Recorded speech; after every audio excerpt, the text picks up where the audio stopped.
This course from Harvard University is an introduction to programming using the Python programming language. You will learn how to read and write code, as well as how to test and debug it. This course is taught by Dr. David Malin, and it's designed for students with or without prior programming experience who'd like to learn Python.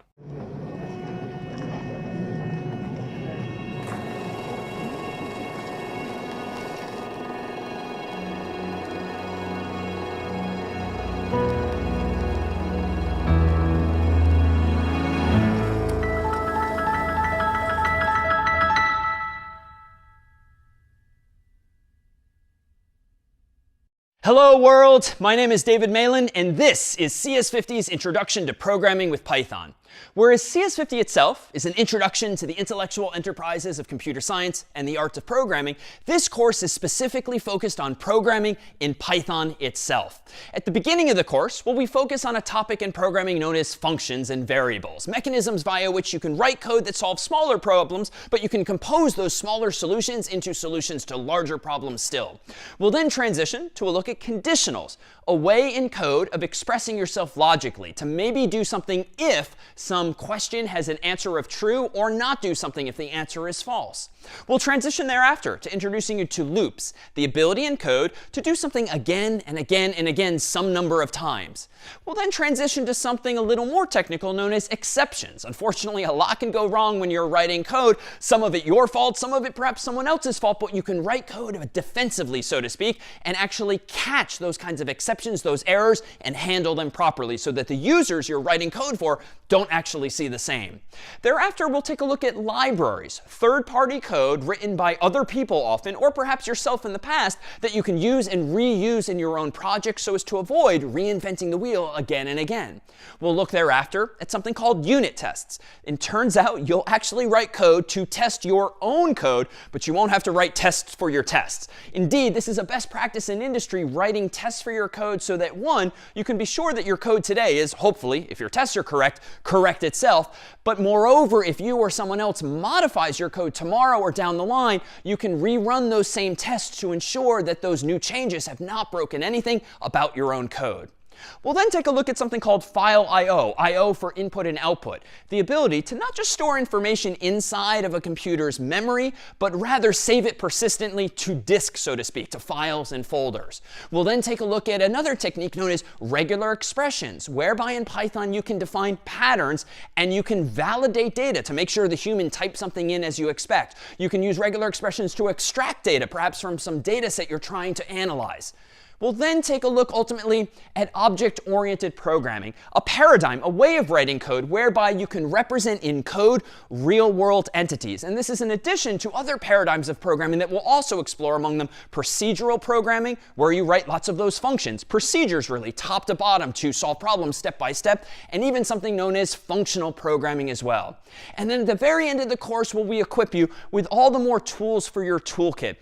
And additional building blocks, additional vocabulary via which after this same course you can go off on your own and either take other courses or solve projects of your own using all of these mechanisms. Now this course itself assumes no prior programming background, so you don't have to have written a single line of code in Python or any language yet. But this is also a course that you can take before, during, or even after CS50 itself if you'd like to get all the more versed with Python. Each week, via the course's lectures, we introduce you to any number of concepts that we'll then drill down more deeply into in the form of problem sets each week. That is, programming projects that will enable you to apply some of those lessons learned to problems of your very own. And by the end of the course, you'll have solved so many problems that ideally are representative of problems you'll eventually encounter in the real world, whether you aspire to solve code in the technical world or perhaps in the arts, the humanities, the social sciences, the natural sciences, or beyond. You'll have ultimately the vocabulary and the technical skills via which to approach the same. This then is CS50, and this is CS50's Introduction to Programming with Python.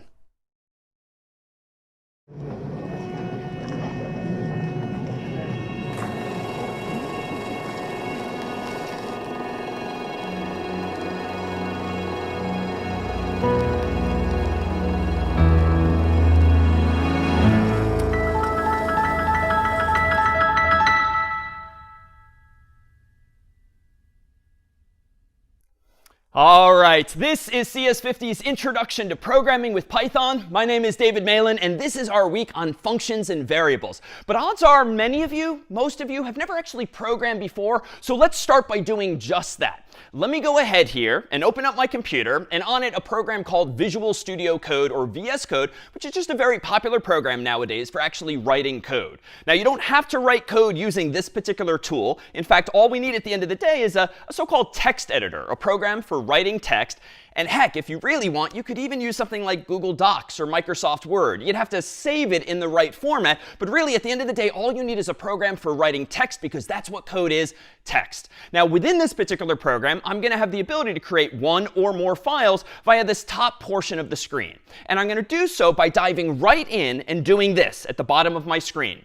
At the bottom of my screen is a so-called terminal window. And this is a command line interface, or CLI, interface to the underlying computer, be it your Mac or your PC or even some server in the cloud. And what I'm going to do here is literally write code and then the name of the file that I want to code, for instance, hello.py. As we'll soon see, any program that you write in Python generally has a file name that ends in .py to indicate to the computer that it's indeed a program written in Python. Now, you'll see here at the top of my screen, I have a blinking cursor, a line 1, which is where the very first line of my code is going to go, and then just a tab that reminds me of the name of this file, hello.py. And without even knowing much Python, I'm going to write my very first program here as follows. Print, open parenthesis, quote, hello, comma, world, close quote, and close parenthesis. And you'll see that at my keyboard, some of my thoughts were finished for me. I only had to type one parenthesis, and the other one automatically appeared. And that's just a feature that we'll see of tools like this tool here. Now, even if you've never programmed before, odds are you can guess, infer what this simple program is going to do. And it's only one line. Print, open parenthesis, quote, hello, world, close quote, close parenthesis. Indeed, when I run this program, ultimately, it's just going to say hello to the world. And in fact, this is a very famous, perhaps the most canonical program that you can write as your very first program in Python or any other language. And so that's what I've done here.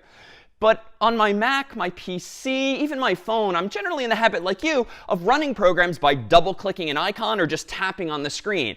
But I see no such icons here. And in fact, that's because my interface to at least my current Mac or PC or some server in the cloud is, again, only a CLI, command line interface, which even though it might feel like it's a step back from the menus and buttons and icons that you and I take for granted every day, you'll find we think that it's ultimately a much more powerful interface and incredibly popular to use among programmers in the real world. So to run this program, I'm going to have to use a command. And I'm going to move my cursor back down to the bottom of the screen here, where previously I already ran one command, the command code, which has the effect of opening VS Code in my computer. And then I passed in the name of the file that I wanted to code up. Now I have a chance to type a second command, and you'll see I see a second $sign. Now, the $sign here doesn't indicate any kind of currency or money. It just is the symbol that's generally used to indicate your prompt, where the command line interface wants you to put those commands. Now, the command I can run here is going to be this. I'm going to run Python of hello.py. Now, why is that? Well, it turns out that when I actually write code in a language like Python, it's, of course, stored in that file, hello.py. But I need to interpret the code top to bottom, left to right, so that the computer knows what to do. Indeed, at the end of the day, even if you don't really know much about computers, you've probably heard that computers only understand zeros and one, the so-called binary system. Well, if that's the case, then something that says print and parenthesis and quote unquote hello world is not surely zeros and ones. We have to somehow translate it into the zeros and ones that the computer understands. Now, fortunately, so long as you've installed such a program in advance, there's a program as well as a language called Python. So Python is not only a language in which we're going to write code, it's also a program, otherwise known as an interpreter, that you install for free on your own Mac or PC or some server in the cloud. And you can then run that program, that interpreter, passing to it as input the name of your file, like mine here, hello.py. And then that program, that interpreter, will handle the process of reading it top to bottom, left to right, and translating it effectively into those zeros and ones that the computer can understand. So let's do just that. Let me go back to VS Code here. I already typed out Python of hello.py, but I didn't yet hit enter. And that's what's now going to kick off this command. And hopefully, if I didn't mess any of this up, I should see my very first program's output to the screen. And voila, hello world. So if you too have typed exactly that same code and have executed exactly that same command, you will have written your very first program, in this case, in Python. Well, now let's take a step back and consider what is it that we actually just did and what is it we're looking here on the screen. Well, first and foremost, in most any programming language, you tend to have access to what are called functions. A function is like an action or a verb that lets you do something in the program. And generally speaking, any language comes with some predetermined set of functions, some very basic actions or verbs that the computer will already know how to do for you, that the language really will know how to do for you, and you, the programmer, the human, can use those functions at will to get the computer to do those things. Now, the program in question here, hello.py, is using one function. And you can perhaps guess what it is. That function is, of course, going to be this function print. And that print function, of course, doesn't print some preordained string of text. That is to say, it prints whatever it is you want it to print. And here, too, do we have another piece of terminology in the world of programming, namely arguments. An argument is an input to a function that somehow influences its behavior. The people who invented Python, of course, didn't necessarily know what it is you and I are going to want to print to the screen, so they designed this print function using these parentheses with the ability to take as input some string of text, be it in English or any other human language, that is what you want this function ultimately to print onto the screen. And what is it that the program's ultimately doing on the screen? Well, it's printing, of course. It's showing us hello world on the screen. And that's generally in programming known as a side effect. It can be visual, it can be audio. In this case, it's something that appears on the screen. And functions, therefore, can indeed have these side effects. One of the things they can do as this verb or action is to display on the screen as a side effect something like those words that we wanted, hello world. So that's my first program. And, you know, I'm feeling pretty good. Everything worked as planned. I didn't make any mistakes. But honestly, when you're learning how to program, and even once you've learned how to program years later, you're going to make mistakes. And those mistakes, of course, refer to a term you might already know, which is that of a bug. A bug is a mistake in a program. And they can take so many forms. And take comfort, perhaps, in knowing that over the coming weeks, you're going to make so many mistakes. You're going to have so many bugs in your code, just like I did, and just as I still do. And those bugs themselves are just mistakes that are problems for you to solve. And over the weeks to come, we're going to give you a lot of tools, both mental and technical, via which you can solve those problems. But just don't get discouraged if when writing your program for the first time, it doesn't even work that first time. It will, with time, with practice, and with experience. So let me deliberately now make a mistake that there was a non-zero chance I might have done accidentally already, but I got lucky. Let me go ahead and just suppose I forgot to include something like the closing parenthesis at the end of this line of code. You know, the code is almost correct. It's like 99% of the way there. But now that I've pointed it out, it's pretty obvious that it's missing that closed parenthesis. But even little, seemingly minor details like that you and I as humans wouldn't really care about. And if you're sending an email or a text message, whatever, it's just a typo. It's not that big a deal. It is going to be a big deal to the computer. A computer is going to take you literally, and if you don't finish your thought in the way the language expects, it's not going to necessarily run at all. So let's do this. I'm going to go ahead here and clear my screen down at the bottom, just so I can start fresh. And I'm going to go ahead and run this version of my program after having made that change by deleting the parenthesis. I'm going to go ahead and type Python again of hello.py. And this time when I hit enter, I'm hoping I'm going to see hello world, but here we have an error on the screen, a so-called syntax error, which refers to my having made a mistake at my keyboard. And this one, fortunately, is pretty straightforward. It indeed says that this open parenthesis was never closed. And so that's probably pretty intuitive now what I need to do. I need, of course, to close it. Unfortunately, sometimes the error messages we'll see in the coming weeks are not going to be nearly that user-friendly. But there, too, again, with experience, with practice, will you get better at debugging such programs. Let me now make sure that I indeed fixed it correctly. Let me go ahead and run now hello.py and hit enter. And voila, we're back in business. Well, let me pause here and see if we have any questions now about Python itself, writing or running even the simplest of these programs. Could I write code inside a Word or, for example, Microsoft Excel? And what's the barrier to doing that? A really good question, and allow me to very explicitly say to the entire internet that you should not write code with Microsoft Word. I mention that only because it's a tool via which you can write text, and code is at the end of the day just text, but it's not the right tool for the job. We don't need bold-facing, underlining, paragraphs, and the like.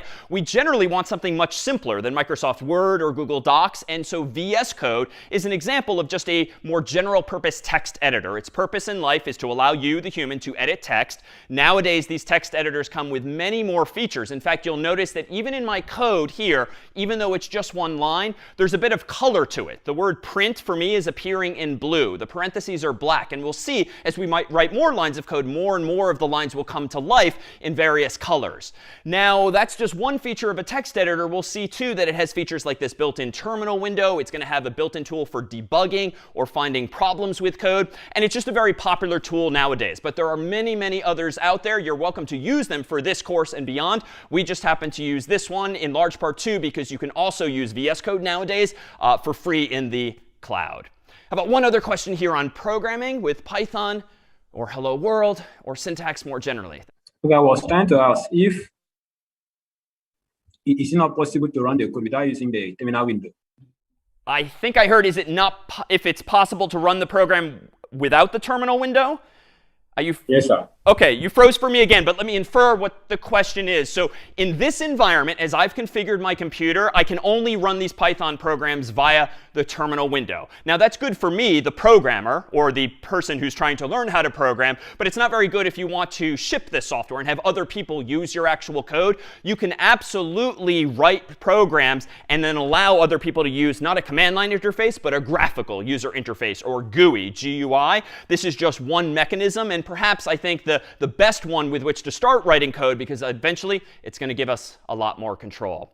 Allow me to forge ahead here, but please feel free to continue asking questions along the way, if only via the chat. And let's consider now how we might go about improving this program. Let's go about improving this program to make it a little more interactive and not just assume that everyone is going to want to be greeted more generically as hello world. Let's see if I can't get this program to say something like hello David, or hello Jeremiah, or hello Horatio, or whatever the actual user's name is. Well, to do this, I'm going to go back up to hello.py, and I'm going to add another line of code at the very top that simply says, for instance, what's your name, quote unquote, with an extra space at the end. So I'm printing to the user, asking them a question for some input. But now I need another function to actually get input from the user. And perfectly enough, Python comes with a function named input. So here I'm going to go ahead and call a function input, open paren, close paren. And that's going to prompt the user with just a blinking cursor waiting for them to type something in. Now, it turns out if I read the documentation for the input function, it actually takes an argument itself. I don't need to use print separately and then prompt the user for input. So I can actually simplify this code before we even use it. I'm going to go ahead here and take that same string from print, put it as an argument to the input function, and get rid of the print altogether. And in fact, that print would have added a new line anyway. So now I've just got a prompt where the user's cursor is going to end up blinking at the end of the line, asking them, what's your name? In my terminal window, I'm going to run Python of hello.py, enter. OK, we're making progress. It seems that this new function input is indeed prompting me, the human, for input. So I'm going to type in my name, David, and hit enter. Unfortunately, it doesn't really do anything with my name. It just outputs it immediately. All right, well, I could fix this, right? I could go up to line 2, and I could change world to David. And then back in my terminal window here, I can do Python of hello.py, enter. What's your name? David, enter. And there we go. All right, now I'm up and running. Now my program is working as intended. Of course, this isn't really working as intended here. Let me go ahead and try pretending to be my colleague Carter here. Well, Carter's name is this. I'm going to go ahead and hit enter, and I'll see, of course, hello Carter. Well, obviously not, because I've hard-coded, so to speak. I've written literally my name inside of the string. So we need some way now of actually getting back what the user's input is and doing something with it ultimately. And for this, we're going to leverage another feature of programming, specifically a feature of some functions, which is that they can have return values as well. If you think of input as being, again, this action, this verb, you can actually personify it as maybe a person, like a friend of yours that you've asked a question of. And you've asked your friend to go get input from someone else. Go ask that person their name. And if your friend comes back knowing that person's name, well, wouldn't it be nice if they handed that name back to you? That's kind of what we need metaphorically the function to do, is get the user's input and then hand it back to me so that I, the programmer, can do something with it. But if it's going to be handed back to me, I kind of want to put it somewhere so that I can then print it back on the screen. I need to do the equivalent of take out like a piece of paper or a Post-it note, write down on this piece of paper what it is the human has said so that I can then feed it into as input that print function. And to do that, we're going to need one more feature of programming, namely variables. And odds are most everyone's familiar with variables from math class way back when, x and y and z and the like. Well, programming has that same capability, this ability to create a variable, in this case in the computer's memory, not just on a piece of paper, and that variable can store a value, a number, some text, even an image or video or more. A variable is just a container for some variable. A variable is just a container for some value inside of a computer or inside of your own program. So how do I go about expressing myself in this way?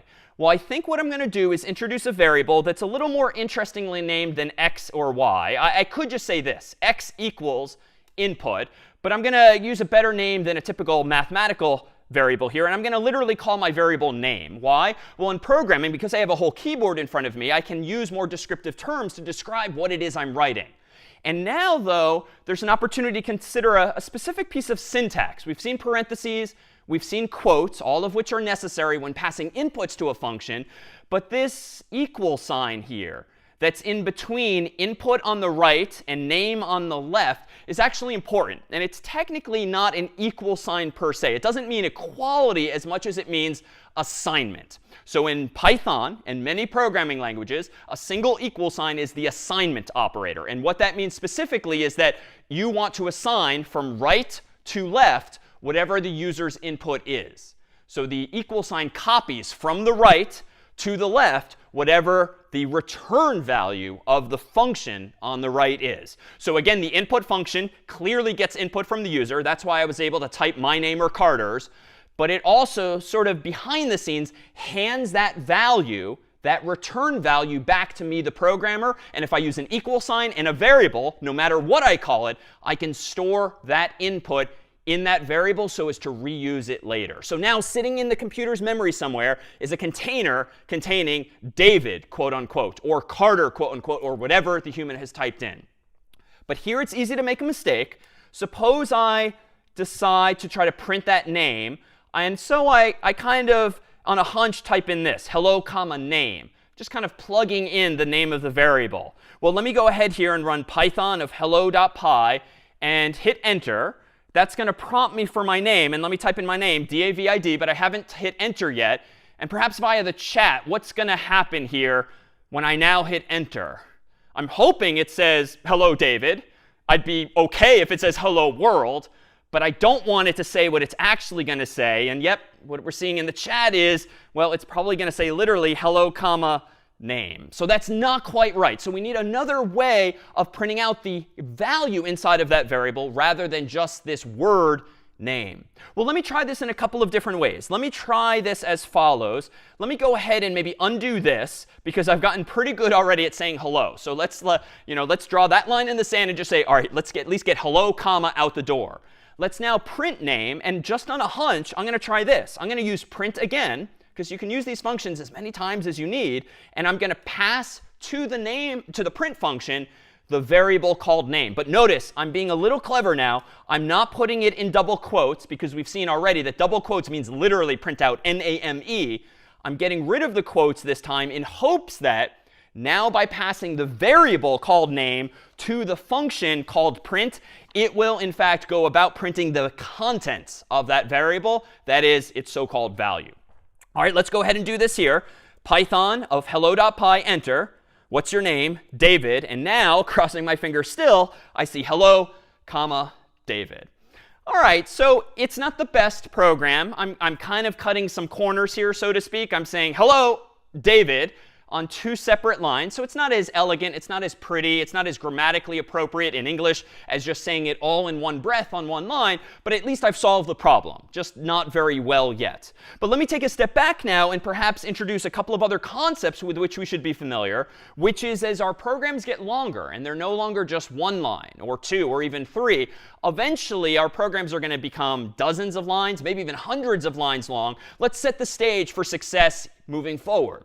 It turns out that Python and a lot of programming languages also support something called comments. Comments are notes to yourself in your code. And you include comments by way of a special symbol. In Python, it's going to be the hash symbol, typically. And that allows you to write the equivalent of a note to yourself, but in a way that's not going to break your code. The computer actually ignores your comments. It's just there for you. It's just there for your teacher. It's just there for your colleague with whom you're sharing ultimately that code. So if I go back to VS Code here, and I just want to add some comments to this program to explain to my teacher, to myself, to my colleagues what this program is doing, well, let's go ahead and do that. I'm going to go at the very top of my program.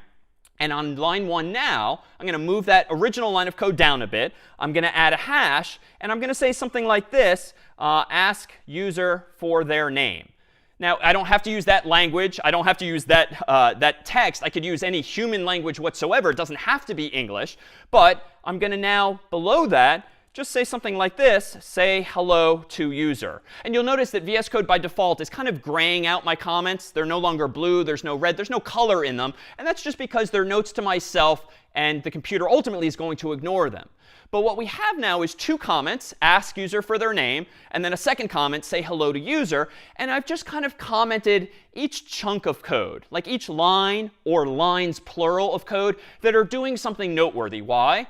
Well, tomorrow morning when I wake up, having slept for quite some time, forgotten what it is I did the previous day, it's convenient with comments to just see in English or your own human language what it is this program is doing, so that you don't have to read the code itself. And better yet, if there's maybe a mistake down the road, you can read what your intention was, and then you can look at the code and figure out if your code's now doing what you intended. So this isn't really necessary for a program this small. It's pretty obvious with just 1 or 2 or 3 lines what the program's doing. It's just as fast to read the code than the comments.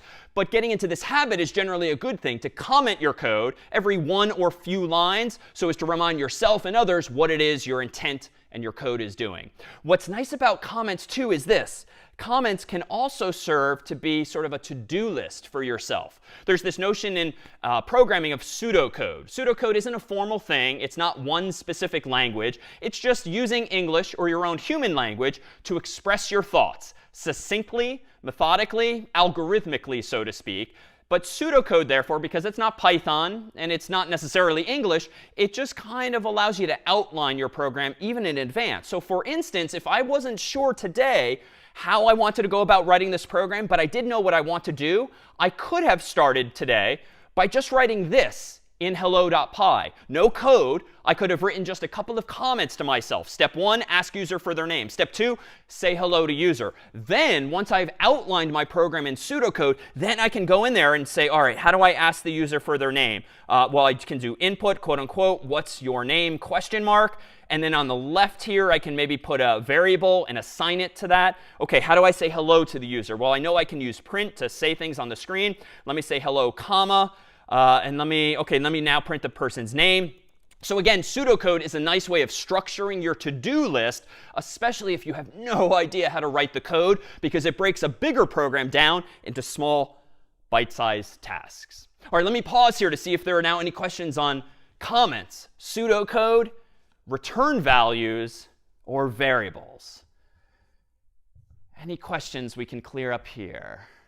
Yeah, my question is, does the function input work for any type of information or only for words? Yeah, really good question. So according to its documentation, and we'll look more at formal documentation soon, input is going to expect what's called a string. That is a sequence of text, be it in English or any other human language, but it's indeed going to be expecting text with which to prompt the user.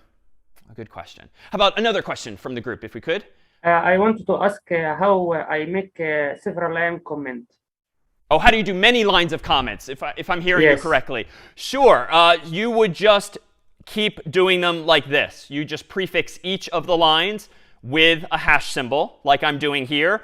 There is another technique for doing multi-line comments in Python that actually tend to have special meaning. You can do 3 double quotes like this, and then anything in between here is a comment. That's another technique, or you can use single quotes as well, but more on those, I think, another time. All right, well, if you don't mind, let me forge ahead here and see how we might improve this program further and also introduce a few other features that we might want to take into account over time. So it turns out that we can certainly improve on this program because it's a little disappointing that I'm cutting this corner and saying hello, comma, and then on a new line, printing out name. Like, we can do better. And most programs you use on your phone or your laptop certainly keep text together when people want. So how can we go about doing that? Well, there's a few different ways. And in fact, the goal here is not so much to solve this one problem, but to demonstrate and emphasize that in programming, Python and other languages, there's so many ways sometimes to solve the same problem. And here's one way to solve this problem. Let me go in here, and let me go ahead now and say hello, comma, and let me just add to the end of that the user's name. So I'm using plus in kind of an interesting way. This is not addition per se. I'm not adding numbers, obviously.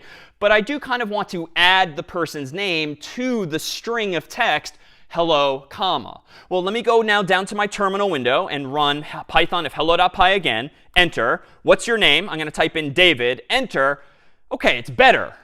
It's better, but there's a minor bug, albeit aesthetic here. There's missing space, but let's just use some intuition here. Well, if I'm missing the space after the comma, why don't I go ahead and just add it manually here? Let me now rerun the program, Python of hello.py, enter, David, enter, and there we go. Now we have something that looks a little prettier in terms of English grammar, hello, comma, space, David. And now if we rewind, you might have noticed before or wondered why I had this seemingly extra space after my question mark, namely here. There's a space after the question mark but before the double quote, and that was just for aesthetics too. I wanted to move the user's cursor one space to the right so that when I type their name, or they type their name, it's not immediately next to that same question mark there. But there's other ways we can do this. It turns out that some functions, print among them, actually take multiple arguments. And it turns out that if you separate the inputs to a function, the so-called arguments to a function, with a comma, you can pass in not just 1, but 2, 3, 4, 5, onward. So let me go ahead and pass in not just hello, comma, space, but that followed by name. And this is a little confusing potentially at first glance, because now I've got 2 commas, but it's important to note that the first comma is inside of my quotation marks, which is simply an English grammatical thing. The second comma here is outside of the quotes, but between what are now 2 separate arguments to print. The first argument is hello, comma, space. The second argument is the name variable itself. So let's see how this looks. Python of hello.py, enter. What's your name? David, enter. OK, I've kind of overcorrected. Now I've got 2 spaces for some reason. Well, it turns out, and this is subtle, when you pass multiple arguments to print, it automatically inserts a space for you. This was not relevant earlier because I was passing in 1 big argument to print all at once by using that plus operator. This time I'm passing in 2 because of the comma. So if I don't want that extra space, I don't need to pass in 1 myself. I can just do this. And now notice if I run this program again, Python of hello.py, type in my name, David, now it looks grammatically like I might want. Now, which of these approaches is better? This approach uses a function print with 2 arguments, hello, comma, and the name variable. The previous version, recall, technically used 1 argument, even though it looked a little curious. It's 1 argument in the sense that the computer, just like mathematicians, are going to do what's inside of parentheses first. So if inside of parentheses you have this string of text, hello, comma, and a space, which I need to add back, then you have a plus, which means not addition per se, but concatenation, to join the thing on the left and the thing on the right. This ultimately becomes the English phrase, hello, comma, space, David. And then what's being passed ultimately to the function is technically something like this. But it's doing it all dynamically. It's not me typing in David as I discreetly did earlier. It's figuring out dynamically what that value is after concatenating hello with the value of name, and then passing that ultimately to print as the sole argument. Let me pause here to see if there's any questions on numbers of arguments now to functions. Can we use a function many times to solve a certain problem which we can encounter many times in our code? You can. You can use a function many different times to solve some problem. What we'll soon see, though, is if you find yourself as the programmer solving a problem the same way again and again and again, it turns out you'll be able to make your own function so that you don't have to keep reusing the basic ones that come with the language. I was curious about the comma and the plus sign. So after plus sign, can we give just one variable, and after comma, can we give multiple variables? Like, what is the difference? A good question. So in the context of strings, and I keep using that term, string is a technical term in a programming language. And again, it means a sequence of text, a character, a word, a whole paragraph even. So the plus operator is not just used, as we'll see, for addition of numbers in Python like we do on paper pencil, but it also is used for concatenation of strings on the left and the right. If you did want to combine not just two strings, left and right, but a third and a fourth, you can absolutely keep using plus, plus, plus, plus, and chain them together just like in math. Eventually, that's going to start to look a little ugly, I dare say, especially if your line of code gets long. So there's better ways that we'll actually soon see. And a good question as well. Well, let me come back to the code here in question and see if we can show you just a couple of other ways to solve the same problem, along the way emphasizing that what we're technically talking about here, yes, are strings, but there's even a technical term for these strings. In Python, it's just str, so to speak, str for short for string. As you may know, if you programmed in other languages, people who invent programming languages like to be very succinct, to the point. So we tend to use fairly short phrases to describe things, not necessarily full words. So while you might say string, technically in Python, what we're really talking about, these sequences of text, are technically strs. This is an actual type of data in a program. But we'll soon see that there's other types of data in programs as well. In fact, let's see if we can't improve this in one other way. I like the progress we've made by keeping everything on the same line. Hello, comma, David. All on the same line. What more, though, could we do in terms of solving this problem? Well, it turns out that we didn't have to give up entirely with using print twice. Let me rewind a little bit and go back to that earlier version where I wasn't really sure how to solve this problem. So I was using print once to print out just the hello and the space and the comma. And then I used print again to print name. That, strictly speaking, wasn't bad, but there was this visual side effect that I just didn't like. It just looked ugly to have these two lines of text separate from one another. But there's another way to fix this. Clearly, it seems to be the case that the print function is automatically outputting a blank line. It's moving the cursor automatically for me to the next line, because that's why I'm seeing hello on one line and David on the next, and then my prompt, the $sign, on the line below that. So print seems to be presuming automatically that you want it to move the cursor to the next line after you pass it some argument. But you can override that behavior. Again, functions take arguments, which influence their behavior. You just have to know what those arguments are.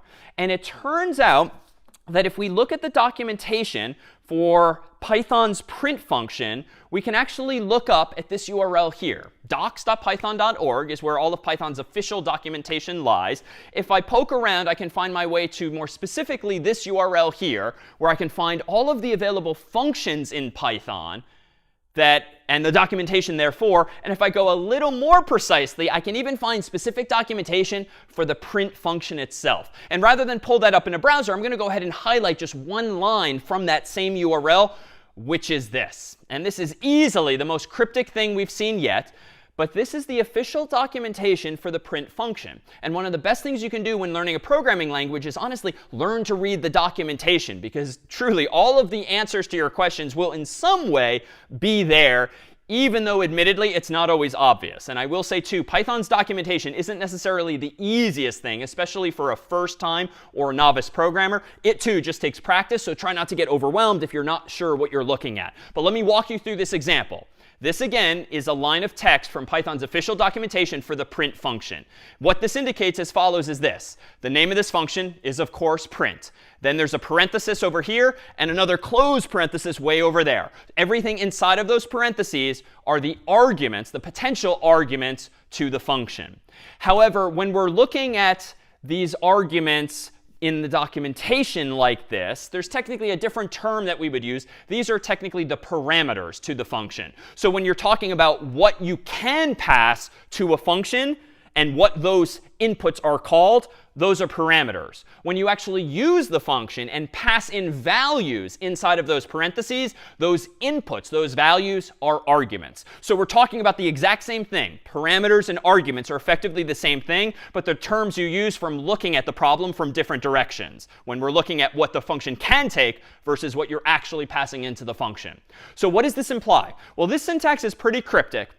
But at the moment, just know that an asterisk, a star, and then the word objects means that the print function can take any number of objects. You can pass in 0 strings of text, 1 string like I did, 2 strings like I did, or technically infinitely many if you really want, though that code's not going to look very good.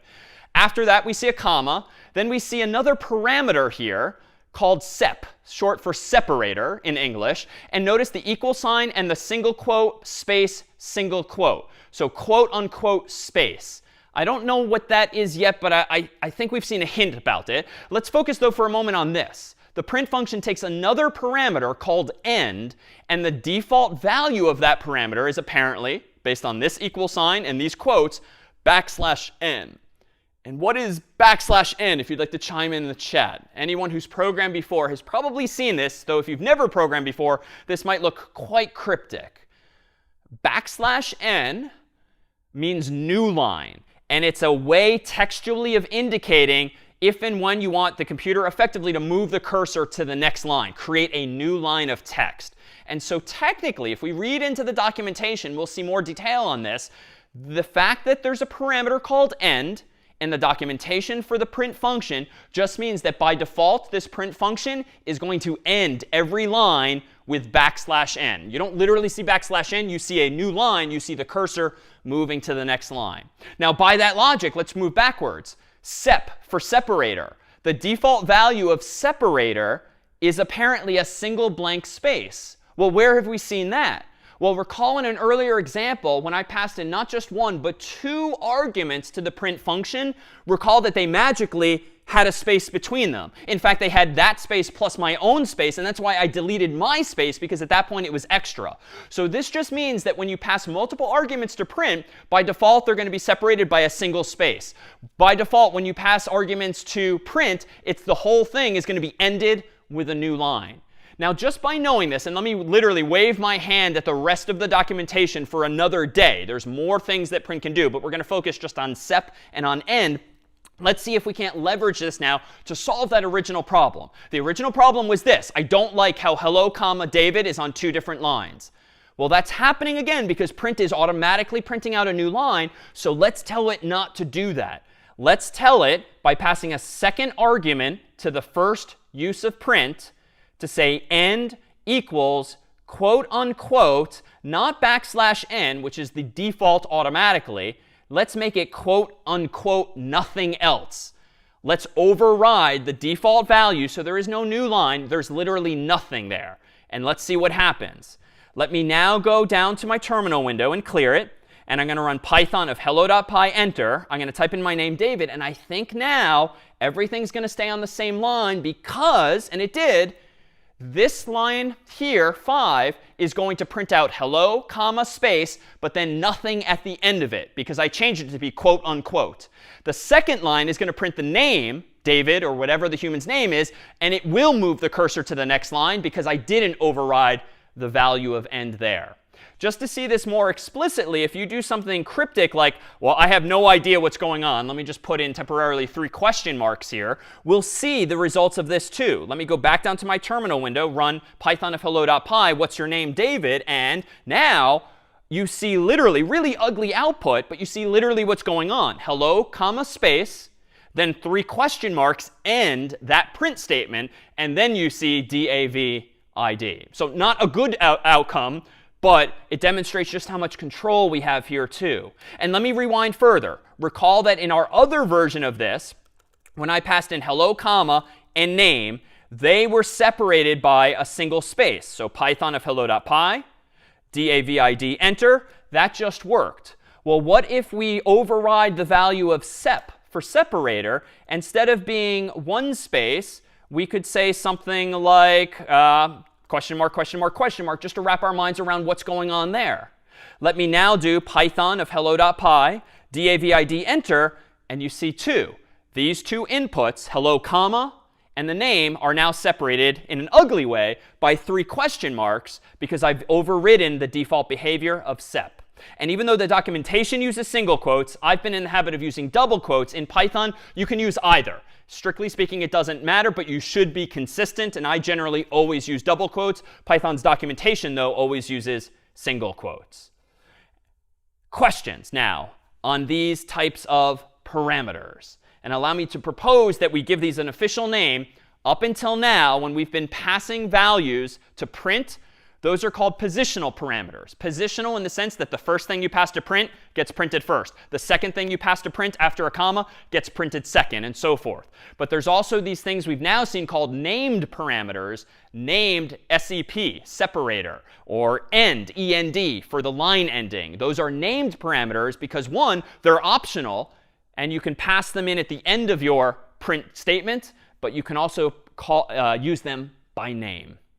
This may be a weird question, but I was wondering, what if someone wants to like add actually quotation marks within the quotation marks? Yeah, I like how you think. This is what we would call a corner case, right? Just when we've made, right? This is all sounding great, at least as programming goes. But wait a minute, what if you want to print a quote? That's a really good question. Well, let's see if we can't figure this out. Suppose that I want to print out not just the user's name. Let me simplify this further. Let me go ahead and get rid of a lot of this. And let me just say something like, hello. Maybe I'm being a little sarcastic here. Hello, friend. You know, in that kind of tone. Well, this is not going to work, actually, because you are trying to use quotes to be like friend in finger quotes, but you're also trying to end the sentence. And if I try running this, let's do this. Python of hello.py, you'll see that this is just invalid syntax. Perhaps you forgot a comma. And this is actually a bit annoying. Sometimes the error messages you see are misleading. Like the computer, the language doesn't really know what's going on, so it gives its best guess, but it's not necessarily correct. But I can solve this problem in a couple of ways. I can do this. I can change my outermost quotes to single quotes, because recall a moment ago I said you could use double quotes or single quotes so long as you're consistent. So that's fine. If you use single quotes on the outside, you can then use double quotes on the inside, and you'll see them literally. So for instance, if I run Python of hello.py, there we go, hello, friend. But there's another way. If you insist on using double quotes, as you might want to, just to be consistent, you can also use that backslash character again. We saw the backslash n a moment ago, and that meant we don't want a literal n to be in the output. We wanted a new line. So the backslash actually represents what's called an escape character. An escape character is one that you can't just type necessarily once on your keyboard. You need to express it with multiple characters. So I can actually put backslashes in front of these inner double quotes so that the computer realizes, oh, wait a minute, those aren't quotes that finish or start the thought. They're literal quotes. So now let me go back to my terminal window, run Python of hello.py, enter, and now it's working as well. So escaping is a general technique that allows us to do that too.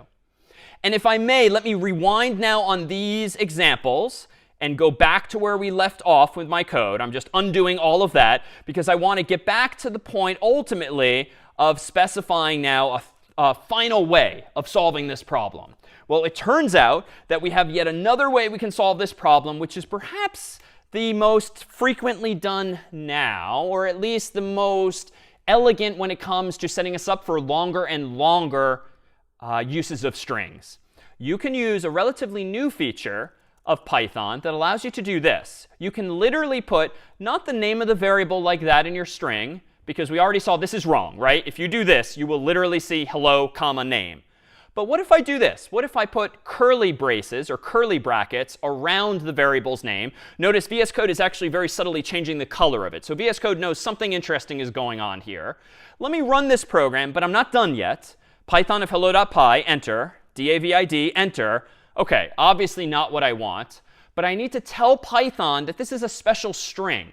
This is what we're going to call a format string or an F string, a relatively new feature of Python in the past few years that tells Python to actually format stuff in the string in a special way. And the symbol via which you do this is a little weird, but this is what the world chose. If you put a F at the beginning of the string, right before the first quote mark, that's a clue to Python that, ooh, this is a special string. Let me format this in a special way for you. Let me now rerun the program.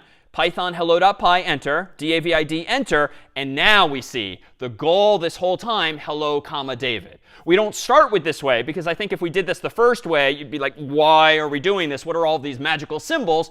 But this is just yet another way to solve the same problem. But let me propose that we consider now yet other things we can do with strings. And it turns out that even as we've been doing some relatively simple operations here, we've generally been trusting that the user is going to cooperate. And that is to say that they're going to actually type in what we want them to type. Now, just because they type a string, though, doesn't mean it's going to look the way we want. You and I, honestly, as humans, are actually in the habit on websites and apps of like accidentally hitting the space bar a lot, either at the beginning of our input or at the end. Maybe because the space bar tends to be so big, it's pretty common to get accidental spaces before or after some user's input. You and I are definitely in the habit of not necessarily capitalizing words like we should. If we're sending text messages, we're probably being a little quick and just sending everything in lowercase, for instance, if that's your style, if your phone's not fixing it for you. Maybe in a formal letter, you would capitalize things properly. But you and I, as humans, we can't really be trusted to type things in a nice way necessarily when using some piece of software, be it an app or a website or something else. But it turns out that strings themselves come with a lot of built-in functionality. And you can see all of that in Python's own documentation here. The string data type that we've been talking about comes with a lot of functionality built in that means that we can manipulate the user's input to do more than just join it with something else, like hello. We can actually clean it up or reformat it in a way that hopefully looks a little better for us. So let me go back to my code here, and let me just demonstrate what might happen if a user doesn't cooperate. If I go ahead here and run Python of hello.py, enter, let me just sloppily hit the space bar a few too many times. Why? I just wasn't paying attention. And now I'm going to type in my name, david, and I don't know, I hit the space bar a couple more times. Like, it's kind of a mess. It's all lowercase. That's not going to necessarily look grammatically right. It's got spaces here and here. The program is going to print exactly that. And that looks really bad, at least if we're prioritizing aesthetics and grammar. Like, why are there so many spaces after the comma? This is not a very nice way to greet your users. But we can clean this up. It turns out that built into strings, which again is this data type, so to speak, this type of data in Python, is the ability to actually do things to that string. So let me do this. I can actually go ahead and do something like this. Name equals name.strip. And what does this do? Remove white space from string. And what do I mean by this? Well, on the right-hand side, notice I've written the variable name called name. I've then used a period or a dot, and then I seem to be doing what's a function, right? Anytime we've seen a function thus far, we see it's the function's name, print or input, then we see a parenthesis, then another parenthesis, and that's exactly what I see here. But I'm using this function a little differently. Technically, this function is, in this context, called a method. And what do I mean by that? Well, if name is a string, aka stir, well, it turns out, according to the documentation, there's a lot of functions that come with strings in Python. And you can access that functionality by using the name of a string, like literally name here, then a period, then the name of the function, and then an open parenthesis and a close parenthesis. Maybe some arguments inside of those parentheses, but in this case, it doesn't need any arguments. I just want to strip the space from the left and the space from the right of the user's input. But that's not enough. I want to remember that I've stripped off that white space on the left and the right, so I'm going to use the equal sign again here. And notice that just as before, this doesn't mean equality. This means assignment from right to left. So when this line of code here, name.strip, returns to me, aka a return value, it will return the same thing that the user typed in, but with no more white space to the left or to the right. So then the equal sign assignment is going to copy that value from the right to the left, thereby updating the value inside of my name variable. So you can not only assign values to variables, you can absolutely change the value of variables by just using the assignment operator, the equal sign, again and again and again. And it will just keep copying from right to left whatever the new value should be. So now, if I rerun this program, Python of hello.py, enter, I have DAVID, oh, let's do it again. Space, space, space, space, space, DAVID in all lowercase, space, space, enter. It's better. It hasn't fixed my capitalization, so I'm still being a little sloppy with the first D, but it has stripped off all of that extra space. Super minor detail, right? Like this isn't all that exciting, but it just speaks to the power of what you can do with just a single line of code. Now, what else can I do here? Well, I could capitalize the user's input. Let me go ahead and try this. It turns out that I could also do this, name.capitalize. So let me go ahead and capitalize user's name. And again, I'm making comments, and there's no one right way to write the comments. I'm just using some short English phrases here to remind myself of what I'm doing. What's now going on here? Well, let me go ahead and run Python of hello.py, enter, space, space, space, space, space, DAVID, space, space, enter.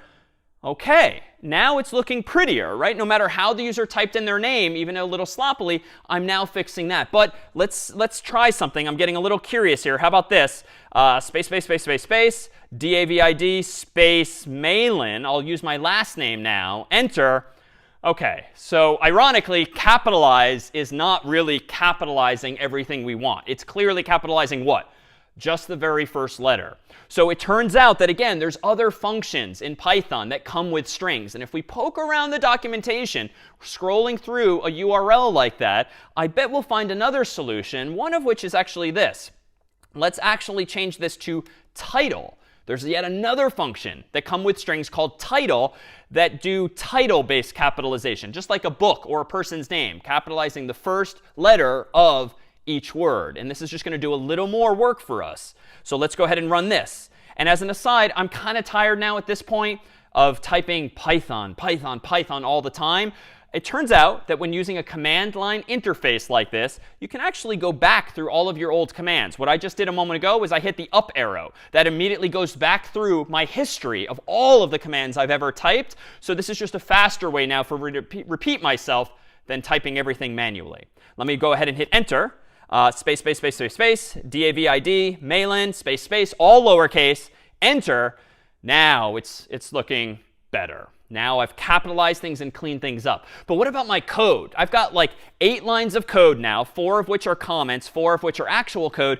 Do I really need this much? Well, not necessarily. Watch what I can also do in Python. Let me not bother capitalizing the user's name separately. Let me say this, and capitalize user's name. I can chain these functions together. I can add title to the end of this. And now what's happening? Well, again, with a line of code like this, you first focus on what's to the right of the equal sign. Then we'll get to the left of the equal sign. What's on the right of the equal sign? This line here. Well, what does this mean? Get the value of the name variable, like DAVID space MALAN, then strip off the white space on the left and the right. That is going to return a value. It's going to return DAVID space MALAN without any white space to the left or right. What do you want to do with that return value? You want Python to title case it. That is, go through every word in that resulting string and fix the first letter of the first word, the first letter of the second word, and so forth. And then, now we can finish our thought, copy the whole thing from right to left into that same name variable. And you know what? I can take this even one step further. Why don't we go ahead and do this if we want?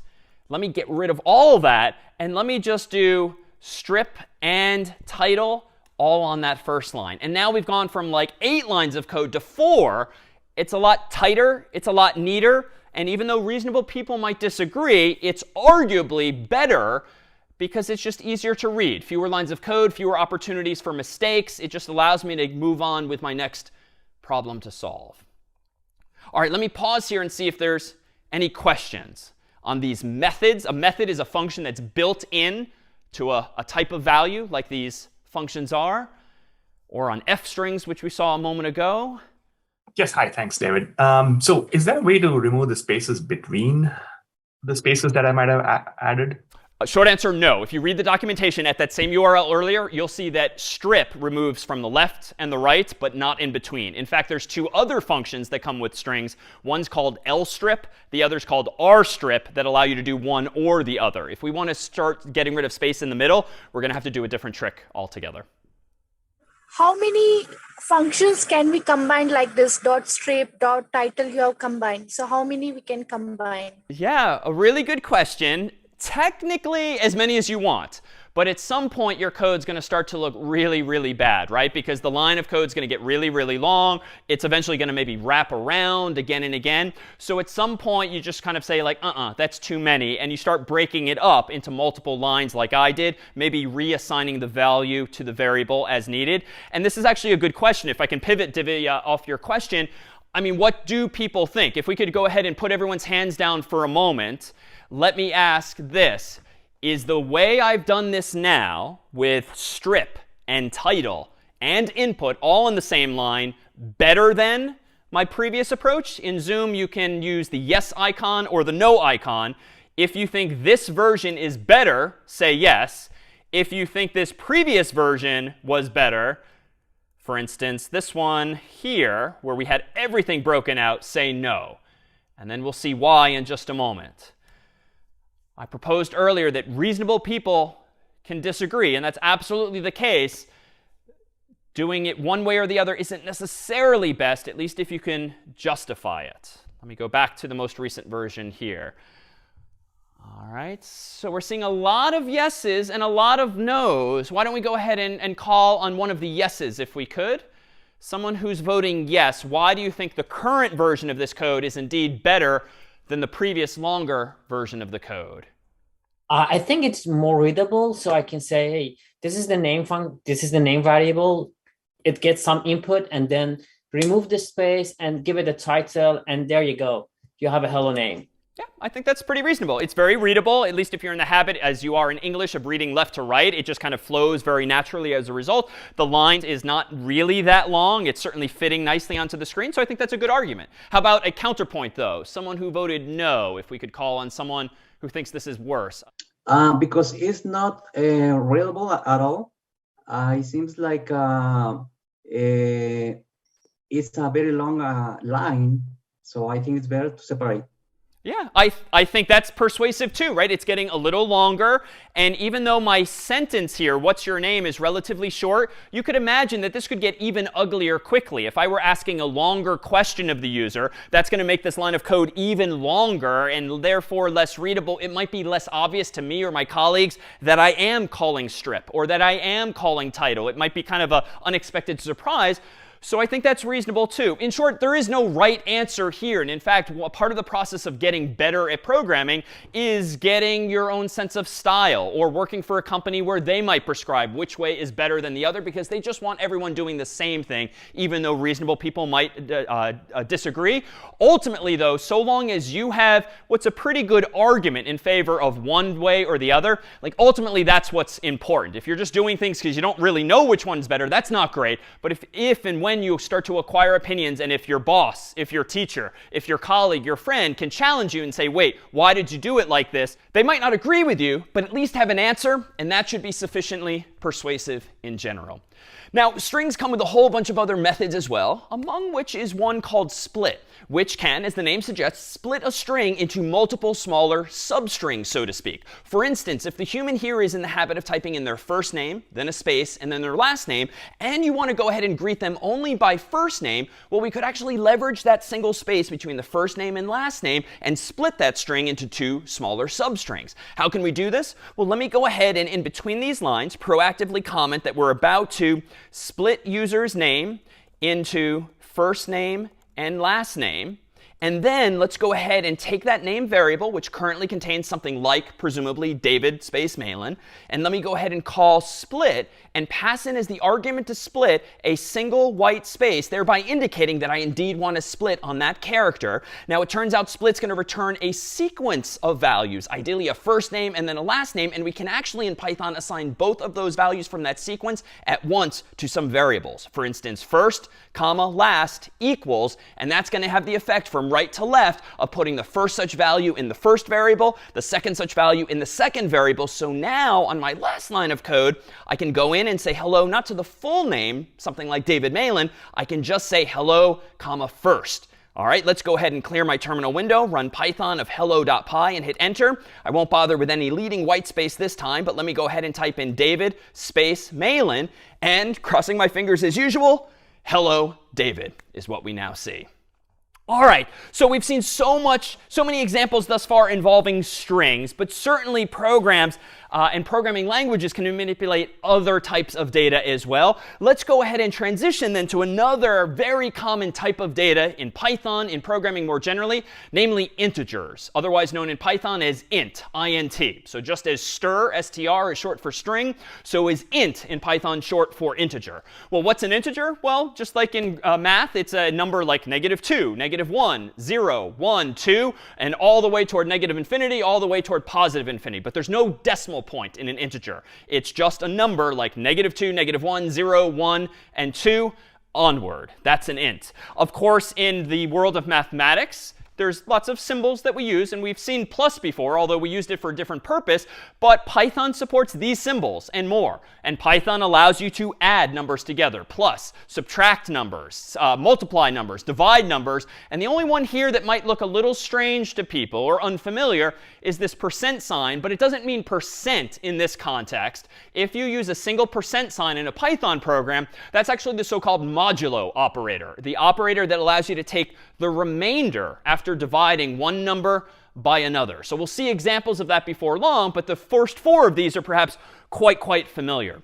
Well, it turns out that in Python, you don't necessarily have to keep writing code in a file like hello.py and then running it in a terminal window. One of the features that many people like about Python is that it supports this, a so-called interactive mode. Like you can start writing Python code and immediately execute each of those lines interactively, especially if you don't care about saving all of your lines of code. You just want to execute code and get back some answers. So for instance, let me go back to VS Code here, and let me close hello.py, and let me click on the little triangle over here in my terminal window just to make it much bigger, just temporarily for a moment. So I'm not creating any .py file now. I'm just going to run Python by itself at my prompt. And you'll see when I do this, I get some cryptic looking output and the date and time at which the program was last updated and so forth. But I ultimately get 3 triple brackets like this. This is the interactive mode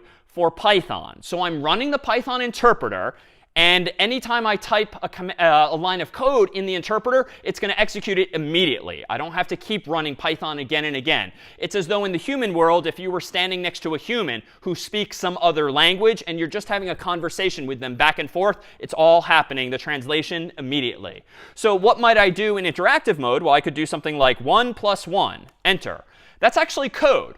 All right, you might not think of it as code, but if you know a bit of arithmetic and you know numbers and you know plus, that's valid Python code. And you can use Python really as a fancy calculator. But I could do other things too. If I want to print to myself hello, world, I can also print out that line of code there too, hello world. So it's interactive in the sense that the moment you execute a line of code, boom, you see the result. We're generally not going to do that because at least when teaching the language, we tend to want to do things incrementally. And we want you to be able to see where it is we came from. And we want to be able to try things again and again, especially if we make mistakes. But know that this is indeed a feature of Python, this so-called interactive mode.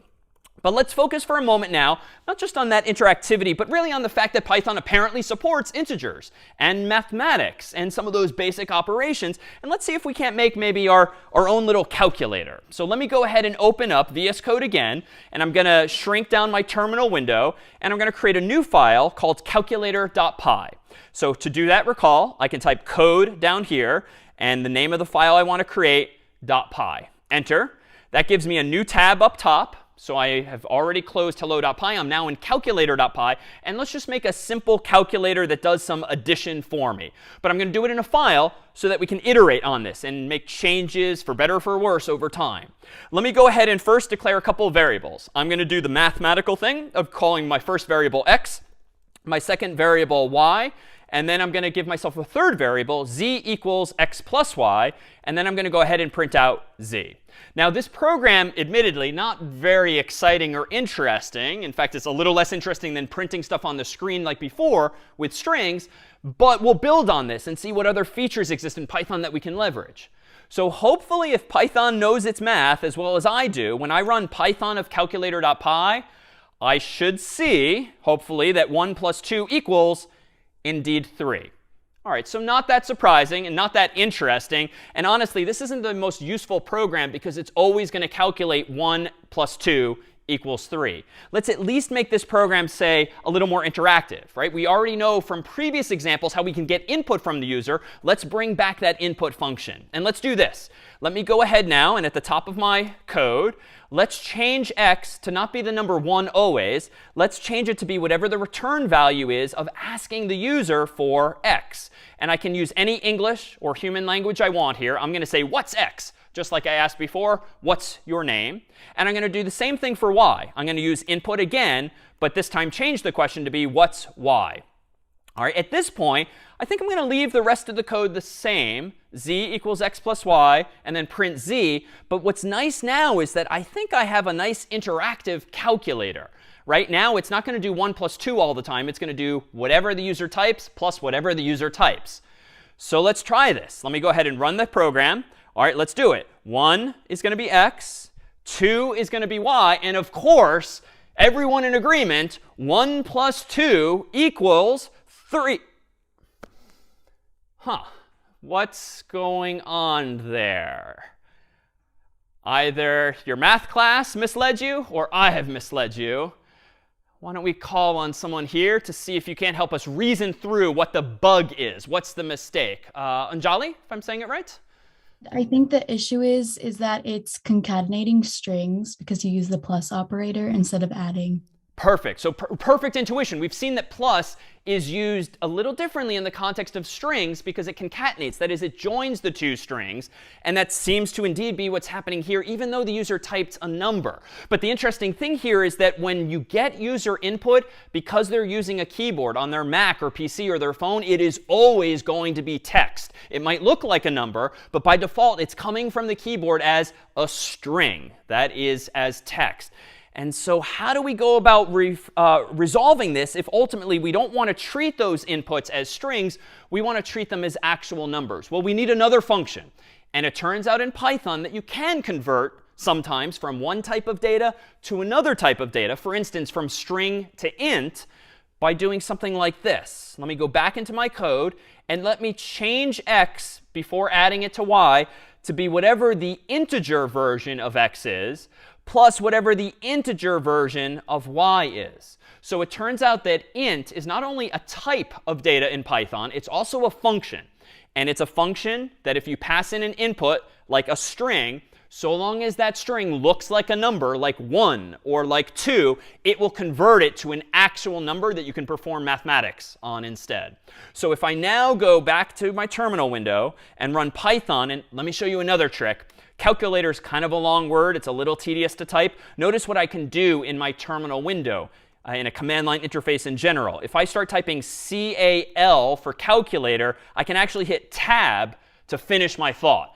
So autocomplete is possible in a terminal window like this. Type the first letter or few letters, and then boom, with tab, it'll finish your thought for you. Or you can go back in your history like I did with the up and down arrows. Let me go ahead and execute this. What's x? 1.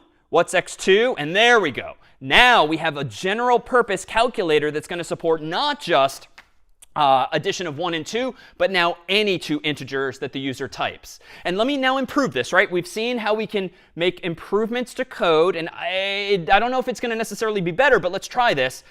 Do I really need the z variable? It's worth noting that I'm creating a variable called z, and then I'm immediately using it on the next line of code. Now, that's not that compelling because if you're creating a variable and then immediately using it but never again using it, did you really need to take the time to introduce another symbol and another variable just to use it once and only once? Well, maybe not. Maybe we don't really need z in this way. Maybe I should go and do something like this. Maybe I should get rid of z here. maybe I should change this to be int up here, change this to be int up here, doing something that's pretty interesting now. Even though it's a bit of new syntax, notice that you can nest functions, so to speak. You can put one function call, that is the use of a function, inside of the use of another function so that the return value of the inner function becomes the argument to, or the input to, the outer function. So just like in math, if you have parentheses, parentheses, parentheses, your teacher probably taught you to focus on what's inside the innermost parentheses first and then work your way out. Same thing with programming. That's what Python's going to do. It's going to look at what's inside of the parentheses first. It's going to get the answer, and then it's going to pass the return value to the outermost function. So what happens on line 1 now is that the input function gets called first. Then the result of that, quote unquote 1, becomes the input to the int function. And same on line 2. The output of what's y becomes the input to this int function. And now there is no z. I could just do print x plus y. And because I've taken the time to convert each of those strings to an integer, I think we're OK. So let me try this. Python of calculator.py, enter 1 and 2.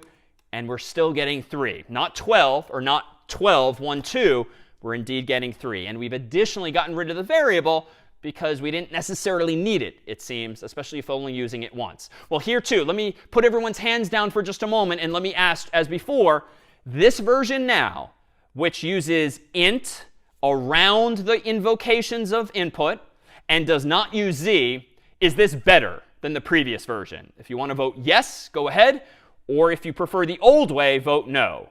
The old way, I'll undo all of this as we vote, instead looked like this. All right, and let me go back to now the newest version. Let's take a hand of the yeses. Someone who thinks this latest version is better. I think this way is better because it allows us to immediately see what the x and y variables are with integers, and so we know what to expect from them.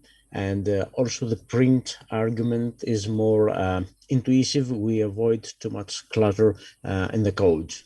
I think those are all good reasons. It's nice and succinct. The lines of code are not very long. I don't need to know what z is because it doesn't exist. It just see print x plus y. I like that. But someone who prefers the older way, where we did have z, and we more explicitly passed individual variables to the int function. Yeah, hi. I think the earlier version is better because when, if user input something else other than int, let's say they type 1 and 2, so it will be easier to debug. This version, or this version here, or the old version? The old version. OK, that's fair. And in fact, I'm being very careful today as best I can not to mess up. I have thus far only inputted integers when I'm expecting integers. And Raul's actually pointing to something we'll come back to in the coming weeks. How do we actually handle errors? What if the user doesn't type in the number 1 or the number 2 or a number at all? What if they type in a word like cat, C-A-T? That's not a number, and I bet I can't convert it to an integer. But for today, I'm not going to focus on that. I'm just going to hope that the user cooperates, but that's not going to be the case. And so perhaps one way would set us up for more success when it comes to handling those errors. Now, for today's purposes, which is better? I like both. And I think both of you made very valid arguments in there too. So long as you have a justification that feels pretty reasonable, that's what ultimately matters. But acquiring, again, a sense of the trade-offs here. Well, is this way better? If so, why or why not? Just understanding what those trade-offs are. But generally speaking, prioritizing readability is a very good thing. Making your code readable for someone else is a very good thing, and very good for you too, so that when you wake up the next morning or you come back the next week or the next year, you too can read your own code without having to waste time trying to remember what you did. And simplicity tends to be a good thing too, keeping your code simple. So as you get more comfortable with programming, you might be tempted to try to combine an entire program into one long line. For instance, let me do just that. Technically speaking, we don't really need x in a variable. We don't really need y in a variable. We could also do this. I could just get rid of x and y altogether. I could then now eliminate that and make it just one line of code. OK, so in some sense, you might be inclined to think, wow, that's really nice. You made it one simple line of code.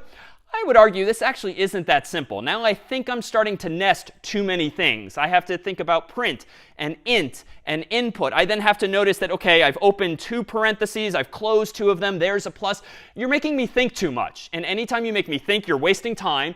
And anytime you complicate the look of the code like this, you're just going to increase the probability of mistakes, syntactical mistakes or logical errors in your code. So of all the things we've done, this is the only one that I would argue, yes, it's one line and it's nice and compact. It's just not readable enough. I would shy away from doing this, especially since 2 of those function calls are getting input from the user. But there too, reasonable people might disagree. But that's the kind of like visceral reaction you should have sometimes when code starts getting a little too complicated, a little too clever, perhaps for its own good. All right, well, it's not just integers we have access to. Let me propose that we transition from integers to one more data type here, namely a float. So again, a string is a sequence of text. An int is an integer, like -1, 0, and 1. A float is a number with a decimal point, properly called a floating point value. And you can think of the floating point as being the decimal that might be over here or over here with some number of digits to the left or the right. Mathematically, it's a real number, a number that has a decimal point in it. So that's a third type of data that Python supports. Right now, our calculator is somewhat naively assuming that the user is only going to type in integers. But if I want to support floating point values too, I think I can just make a couple of tweaks. So I'm going to go back to VS Code here. And instead of just converting the user's input, x and y, to integers on line 1 and 2, let's just make a simple change. Let's actually convert it to a float on the first line and a float on the second line here. Now I think if I go down to my terminal window and run Python of calculator.py, let's type in a number like 1.2 with a decimal point and 3.4 with a decimal point, and there we go. We have 4.6 as the final answer. So that wouldn't have worked before if I was only expecting integers from the user, but now that I'm expecting floating point values and accommodating it, I can actually now do floating point arithmetic as well. But suppose that I don't really want the final answer to be a floating point value like 4.6. I would be happy if we just round to the nearest integer. So I want to support the user typing in floating point values with decimal points. But at the end of the day, I just want to round the result to the nearest possible integer, for instance. Well, it turns out that here too, Python comes with some functionality built in. And in fact, if we return to this URL from earlier, wherein all of the Python built-in functions are listed, there's one called round, which does exactly as we would expect. It takes as input a number and then rounds it for us, for instance, to the nearest digit, to the nearest integer. But if we look a little closer at that documentation, as we can here, I'll provide an excerpt. This is what the function looks like in the documentation. And recall that earlier we looked at the documentation for print, and this is similar in spirit, that this shows us not just the name of the function, but its available parameters. That is, inputs that we can provide when using this function. But this is a little cryptic too, just like print was, and it adds some syntax. So let's see. The name of this function here is, of course, round. And its first argument is a number. Notice this time there's no star. There's no star objects like there was for print. The round function takes just one number as its first argument, period. That's its positional parameter. But notice this syntax. And this is a convention in programming or technology more generally. Generally speaking, when you see square brackets in documentation like this means that you're about to see something optional. And so what this means is that if you want to specify more precisely the number of digits that you want the round function to round to, you can specify it here by adding a comma and then that number. So if we read the documentation, if you don't specify a number of digits, you just specify the number to round, it rounds to the nearest integer. But suppose you want to round to the 10th place or the 100th place, that is 1 or 2 digits after the decimal point, you could additionally pass in comma 1 or comma 2 to be more precise. So that's what the documentation there is saying. Let's see if we can't then translate this to some actual code for us. So if I go back now to VS Code and I consider that I want to go ahead and round x and y, I can do this in a couple of ways. I could do round x plus y, but you know, I'd actually kind of prefer to break this now out into 2 lines. I don't have to, and reasonable people here might disagree, but I'd like to revert to a scenario where I'm printing z so that I can just a little more clearly to myself, to others, say z equals the rounded result of x plus y. It's not necessarily the better way to do it, but I'm a little more comfortable with breaking out my thoughts one at a time, especially if I want to start commenting each of these chunks of code. All right, let me go down to my terminal window now and run Python of calculator.py. What's x? Let's do 1.2 again. Then let's do 3.4. And now it was previously 4.6, but now it's been rounded up to the nearest integer, which of course is going to be 5. All right, what if I wanted to change this a little further? What if I wanted to support maybe really big numbers, irrespective of rounding? Let's just do something like this. Let me go ahead and run Python of calculator.py again. And let me just add 999 plus 1. And notice I don't have to type decimal points, even though I'm converting to float. My program will just allow me to type decimal points, but I don't need to oblige. The answer, of course, here should be, and is in fact 1,000, whether or not we round. So that's just arithmetic with integers here. But in the US, we tend to format long numbers by putting commas after or before every triple of digits. Other countries flip it and they use periods and commas instead. That's a system setting. You can change that on your own Mac or PC or device for Python or any language. But for me, I'm using the US approach here, which is periods for decimal points and commas for separators. What if I wanted this to be outputted as 1, 0, 0, 0? Just to make it a little more clear that it's 1,000 and not something like 100. That's even more useful when it's like 1,000,000, 1, 0, 0, 0, 0, 0, 0. Wouldn't it be nice if we could automatically output those numbers as well? Well, it turns out that we can. There is a way using Python to actually specify that we want to include commas like this. And here we have an opportunity to bring back our old friend, the f string. First, let me do something that's not that productive. First, let me do this. Let me print out the value of z. But wait a minute. I can't just say quote unquote z, because that's literally going to print z on the screen. So let me wrap it with those curly braces like I did before. But that too was not enough. I literally needed to add an f at the beginning of my string to tell Python that this is an f string, a format string. That now is going to print out, not very interestingly, just the value of z itself. So that I'm going to great lengths just to print z, when really I could have just passed z as the sole argument. But just to ensure that I haven't broken it, let's do this again. 999 plus 1, enter. OK, it's still 1,000. So I didn't make anything worse. But notice, and this syntax is unfortunately a bit cryptic, notice that I can actually do this. I can put a colon after the z, and I can put a comma thereafter. This looks very cryptic, admittedly. And even I have to constantly look things like this up in the documentation to remember the syntax.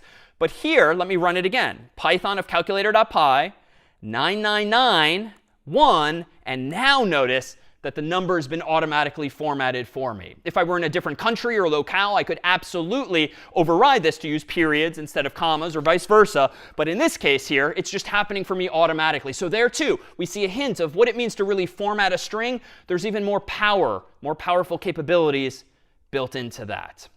All right, let me pause here to see if there's any questions now on floats, on rounding, or on this use of f strings. Yes, so I have a question. So when using floats, is there like a cap to how many decimal points it can have?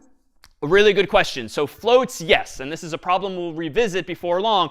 Floats cannot represent numbers infinitely precisely in a nutshell because computers only have so much memory. They only have a finite amount of memory. You and I only have a finite amount of hardware inside of the computer. So at some point, they're going to have to round. Right now, I'm rounding automatically. Effectively, computers will eventually have to do that for us. But we'll see that as a fundamental problem before long.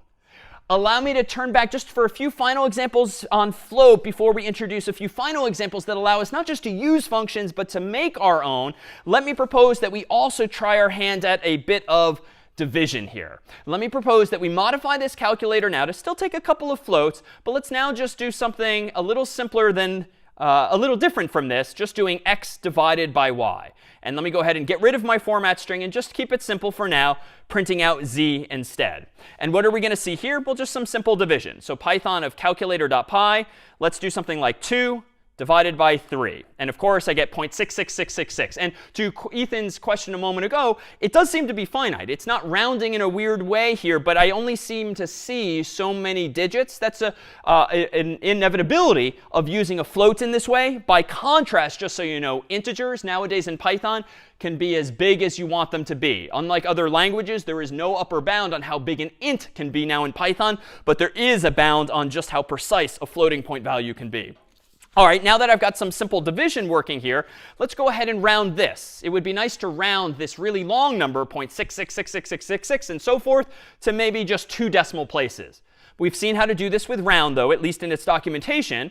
Let's just round this, not to the nearest int, by passing in just x divided by y, which is one argument. Once the math is done inside of the parentheses, I don't want to pass in just one argument. I want to pass in 2 so that I can specify n digits, number of digits, which recall was the second parameter for round. Let me go ahead and run python of calculator.py. I'll do the same thing, 2 and then 3.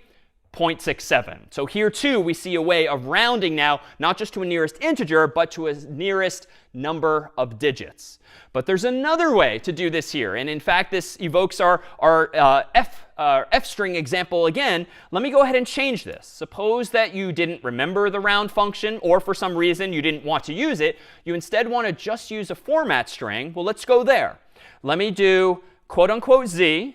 But let me surround it with those curly braces. Let me add the f at the beginning. And again, this is not interesting yet. This is just going to print out z, but I'm adding a lot more complexity to turn it into an f string. But notice, I can do something else after my variable name, after the colon. If this were going to be a big integer, I might want to use a comma like before to separate each triple of numbers with commas. But I don't. I'm going to use a different sequence of characters. I'm going to say 0.2f.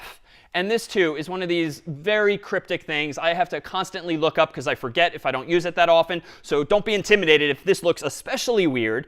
But this is, according to the documentation, the way you specify using an f string how many digits you want to print. So let me run this version of the calculator. Type in 2 and then 3. We get the exact same thing. But again, this is just consistent with my claim that in programming, we can so very often solve the same problem in multiple ways. This is just now the f string approach to that very same problem. All right, which one is better? It depends. In this case, they're pretty equivalent. You could imagine, though, it being useful to use a function sometimes so that you can pass in an argument like n digits as that second argument. Or you can imagine just deciding in advance that you want 0.2 and then writing it like this. Let's transition now from focusing on strings and on integers and on floats to focusing now on functions themselves. We began today by focusing on how you can use functions that come with Python. But wouldn't it be nice if you could invent your own functions, especially if, to our point earlier, you find yourself solving the same kind of problem again and again? It's nice that Python comes with the print function because it's really useful to be able to print things on the screen. But wouldn't it be nice if you could print specific things on the screen by just calling your own function? Well, let me propose that we do this. Let me go back to VS Code here, and let me propose that we go back to hello.py.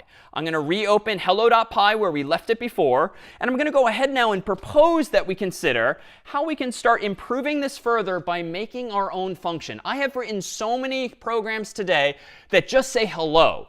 And each time I'm using print, but wouldn't it have been nice if from the beginning of today we could just call a function called hello that just says hello for us? Now, the authors of Python years ago didn't think that we need a special function just to say hello, but I would like that to exist. I'm saying hello so many times, I just want to be able to call a function hello. So I'm going to start from scratch here. I'm going to delete all of my code from earlier, and I'm going to pretend for the moment that a function called hello exists. And I'm going to do just as I did before. I'm going to get the user's name with the input function, asking what's your name, question mark. And now I'm going to call a function hello, and then I'm going to print out the user's name. Now, I will admit hello doesn't exist, so bad things are about to happen. But let's see what. Let me go down to my terminal window. Let me run python of hello.py. I think the first line is going to be OK, because that worked before. And indeed, it's prompting me for my name. So let me type in David. The second line of code is apparently calling a function that looks like it's called hello, because why is it a function? It has a parenthesis and a close parenthesis immediately after it. And that's what every function we've used has looked like But Python's not going to recognize this one. When I hit enter now, I get a name error. Name hello is not defined. Did you mean help? I didn't, although it's opportune. That's what I need at this point, is some help. But I am encountering this error because why?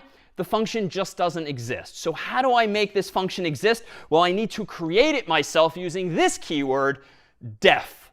Def for define. So here too, just as str is short for string and int is short for integer, def is short for define. If and when you want to define, create, invent your own functions, you can do so using now this keyword in Python. So let me go back to my code here, and let me propose that we define this perhaps in this way. At the very top of my file, I'm going to first take a moment to define a function called hello using def hello, open parenthesis, close parenthesis, colon. What this means now is that Python is going to treat every line of code that I indent underneath this one as the meaning of this new function hello. So def is important, as is the space. I get to choose the name of the function, and I'm choosing to call it hello. The parentheses with nothing inside means that this function at the moment is not going to take any inputs. No arguments there too. The colon means stay tuned for some indentation. Everything that's indented beneath this line of code is going to be part of this function. It's going to be a super short function. One line of code. It's just going to print out, quote unquote, hello. But now, on lines 1 and 2, I have invented my own function, hello. Notice these dots that have now magically appeared here. This is just a setting of my text editor, VS Code in this case, that's just making super explicit to me that I've hit the spacebar 4 times, or equivalently the tab key once, which is converted automatically to 4 spaces. Generally speaking, I'm going to need to make sure that all of my indented code lines up now so that Python knows that it's all part of the same thing. But it's easy in this case because it's just a single line. But now, thanks to lines 1 and 2, the function hello will absolutely exist when I'm ready to use it on line 6. So let me go down to my terminal window and run python of hello.py, enter. Here comes my name again. And now, when I hit enter, I now see hello, David. All right, we've kind of regressed though, right? This is not nearly as pretty as it once was. I think we can probably do better than this by improving things further. Why don't we consider, though, how we might, say, parameterize this same function? That is to say, can we customize hello to maybe take the user's name as input so that we can say not only hello, but the person's name all on one line, all in one breath? Well, I think we can do this. Let me propose that we do this as follows. Let me go ahead and up in my code. Let me, inside of these parentheses, let me come up with my own parameter name. I have complete choice here. And I'm going to say that the name of my parameter will be the word to. Why? Because I want my function to sound like the verb it represents, hello. But who do you want to say hello to? Well, I'm going to call my parameter for this function to, just because in English it kind of sounds nice to me. Hello to. Who do you want to say hello to? That's why I'm calling this parameter to instead of something simpler like x or y or z. All right, well, what do I want to do with the word to? Well, I can do a couple of different things. We've seen like so many different ways to implement hello. Let me just add a comma there for grammar's sake. And then let me put the word to after that as the second argument to the function hello. There's other ways we can do this, and we've seen so many, but this one looks a little clear to me, I'll say.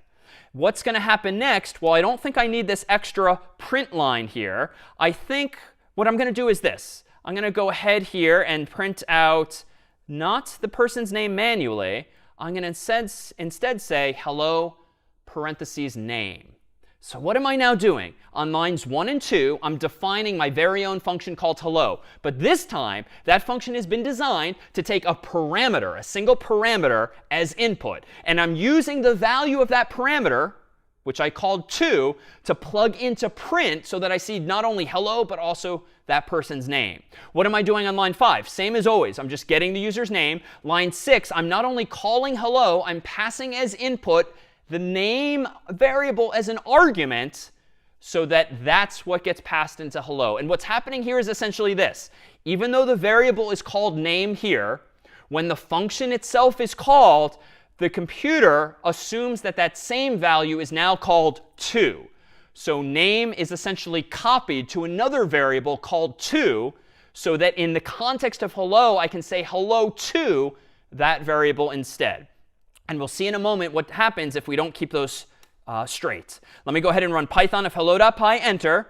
What's your name? And now I'm crossing my fingers, enter. There we go. We're back in business. But now I have my own custom function called hello that's allowing me to say hello to a specific person. And here's where now things can get really fancy. What if you wanted your hello function to say hello to someone specific, but you know what? If you don't know who you want to say hello to, you want to say hello to the whole world, you can give parameters default values. We've seen that. Recall that with print, there was a default value for sep, for the separator. There was a default value for end, the line ending. We can do that too. And here's the syntax.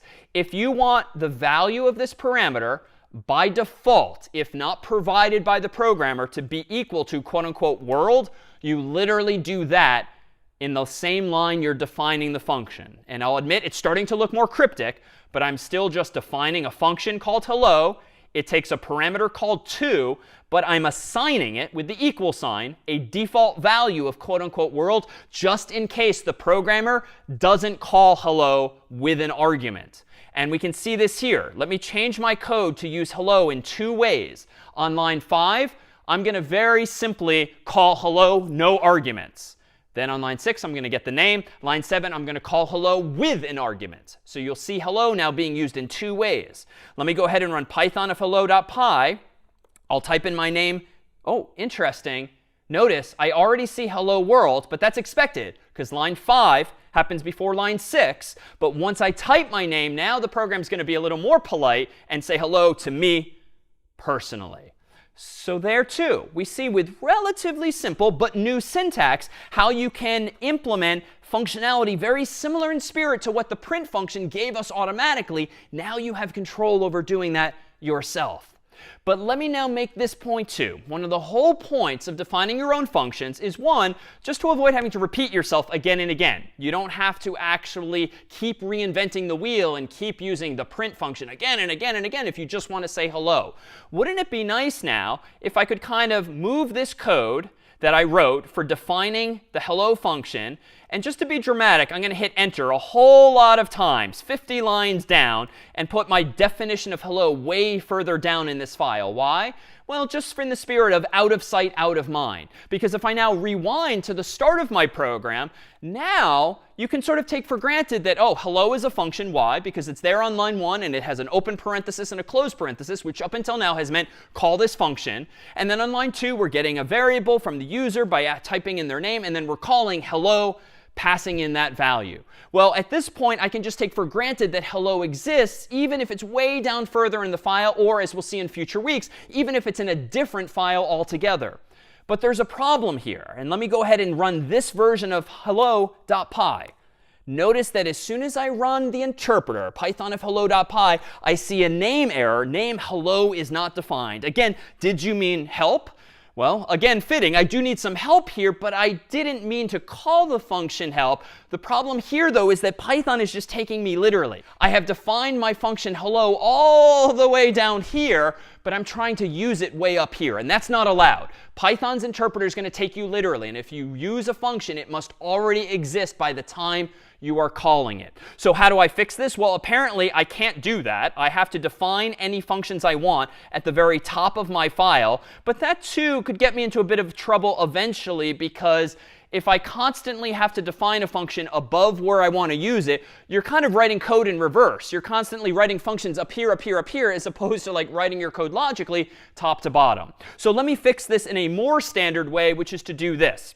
Generally speaking, you do want to put the main part of your code at the top of your file. And in fact, I'm going to go so far as to define my function called main. It's not a requirement, but it's indeed a convention. And this just connotes to the reader that this is the main part of my program. I'm going to get rid of my empty hello call now and only pass in one version with hello name. And then down here, a couple lines further down, I'll actually define my hello function. Unfortunately, now that I've reordered the functions in this way, by putting the main part of my code at the top and hello at the bottom so that my logic kind of flows top to bottom, if I go ahead and run Python of hello.py, enter, nothing whatsoever happens. If I do it again, nothing whatsoever happens. Well, why in the world is this?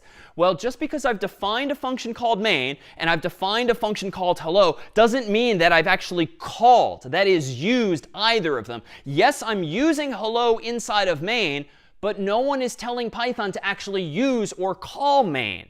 So in order to tidy this up, the last thing I need to do in this file, it seems, is actually call my main function. And in fact, by calling my main function in this way, it gets me out of trouble because now I'm defining main first, but I'm not calling hello yet. I'm defining hello next, but I'm not calling hello next. I only, at the very end of this file, call main, which has the effect of running this code up here, which has the effect of running this code down here, and it allows me, therefore, to organize my file and order my functions in any way I want, including main at the very top, and solving, ultimately, that problem of Python not knowing what's going on. Now, it's important to note that I defined my function hello as taking an argument, 2, and then I passed into that function the value of the variable that I wanted to say hello to, that is the variable called name. Because suppose I had done something a little bit differently. Suppose that I hadn't defined hello as taking an argument, so I just remove mention of 2 and its default value world, and I go back up to my main function and I just call hello itself without passing in any arguments. And now let me go ahead and make one more change, one more mistake technically. Let me go ahead and just try to naively print out the value of name in the hello function. So now to be clear, in my main function on line 2, I'm defining my variable called name and assigning it the return value of the input function from the user. I'm then just calling hello. In my hello function, which now no longer takes any arguments, I am calling print, passing in hello, comma, and then immediately passing in name, the variable into which I got the user's input. But the catch is that name exists now only in main. And so watch what happens when I try to run this version of the program with Python hello.py. I hit enter. I'm prompted for my name, D-A-V-I-D, enter, and a name error. Name, quote unquote, is not defined. So it turns out that this is actually an issue of what's called scope. Scope refers to a variable only existing in the context in which you defined it. So insofar as I define this variable name in my main function, I can only use that variable in my name function. I can't use it, as I've tried to here in my hello function. It doesn't exist in that so-called scope. And so this is why now, if I rewind and undo all of those changes, you'll see that I'm deliberately passing main from my main function into my hello function. And now in the hello function, it technically has a different name. It's called to in that context, but that's fine. It's completely up to each individual function to name its own variables or name its own arguments. But this is a way now that I'm handing to the hello function the value of that variable so it can be printed by hello as well. And there's one final flourish we can add here. Now that we've implemented hello, you'll notice that hello only has a so-called side effect. It only prints out something to the screen. Well, what if I also want my function to not have a side effect per se, but actually hand me back a value? Recall that the input function returns a value, the string that the user typed in. Recall that the int function returns a value. The float function returns a value that was passed into it. Well, you can use one final keyword here, literally return, to return a value explicitly yourself. In fact, let me go back to VS Code here, and I think we'll return our attention to calculator.py and see if we can't implement one other version of calculator.py that actually has our own function that even returns a value. So I'm going to go ahead and open up calculator.py, and I think this time I'm going to throw everything away as before, and I'm just going to start practicing what we're preaching here. Define a function called main, which is now going to be the main part of my function. Let's go ahead and now declare a variable called x and assign it to the converted version of the user's input after asking them what's x. So again, a line of code quite like we've done before. And suppose now that what I want to do is square this value. I want to take the number that the user's typed in and raise it to the power of 2. So 2 squared would be 4. 3 squared would be 9. 4 squared would be 16, and so forth. Well, how do I go about implementing a function literally called square, which actually doesn't come with Python built in? Well, let me assume for the moment that it does exist, and let me say something like this. Let me go ahead and say that printing, how about x squared is comma square of x. So what have I done? I've defined a function called main, and I've implemented 2 lines. The first of these lines prompts the user for a value x and converts it to an int and stores it in a variable called x. On line 3, I then say x squared is, and then I pass a second argument to the print function, whatever the return value is of a square function. But square doesn't exist, and I'll show you this here. If I now call main at the bottom, and I run Python of calculator.py, I'll see that x is 2, and then I see a whole bunch of errors. A name error, name square is not defined. So this isn't a typo here. It's just the function doesn't exist, but I think I can make it exist here. Let me go ahead and define another function called square. This one's going to take in a number, and I'm going to call it generically n, as many a programmer would, just to represent any old number. And then what do I want to do in order to square n? Well, a number squared is really just itself times itself, so I'm going to do this, n times n. But it's not enough just to do the math yourself, n times n. You're going to have to return the actual value, n times n, and that's our new keyword here.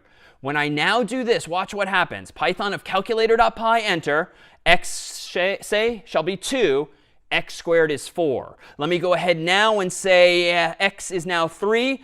X squared is now 9. So I've implemented my very own function that returns the square of a value.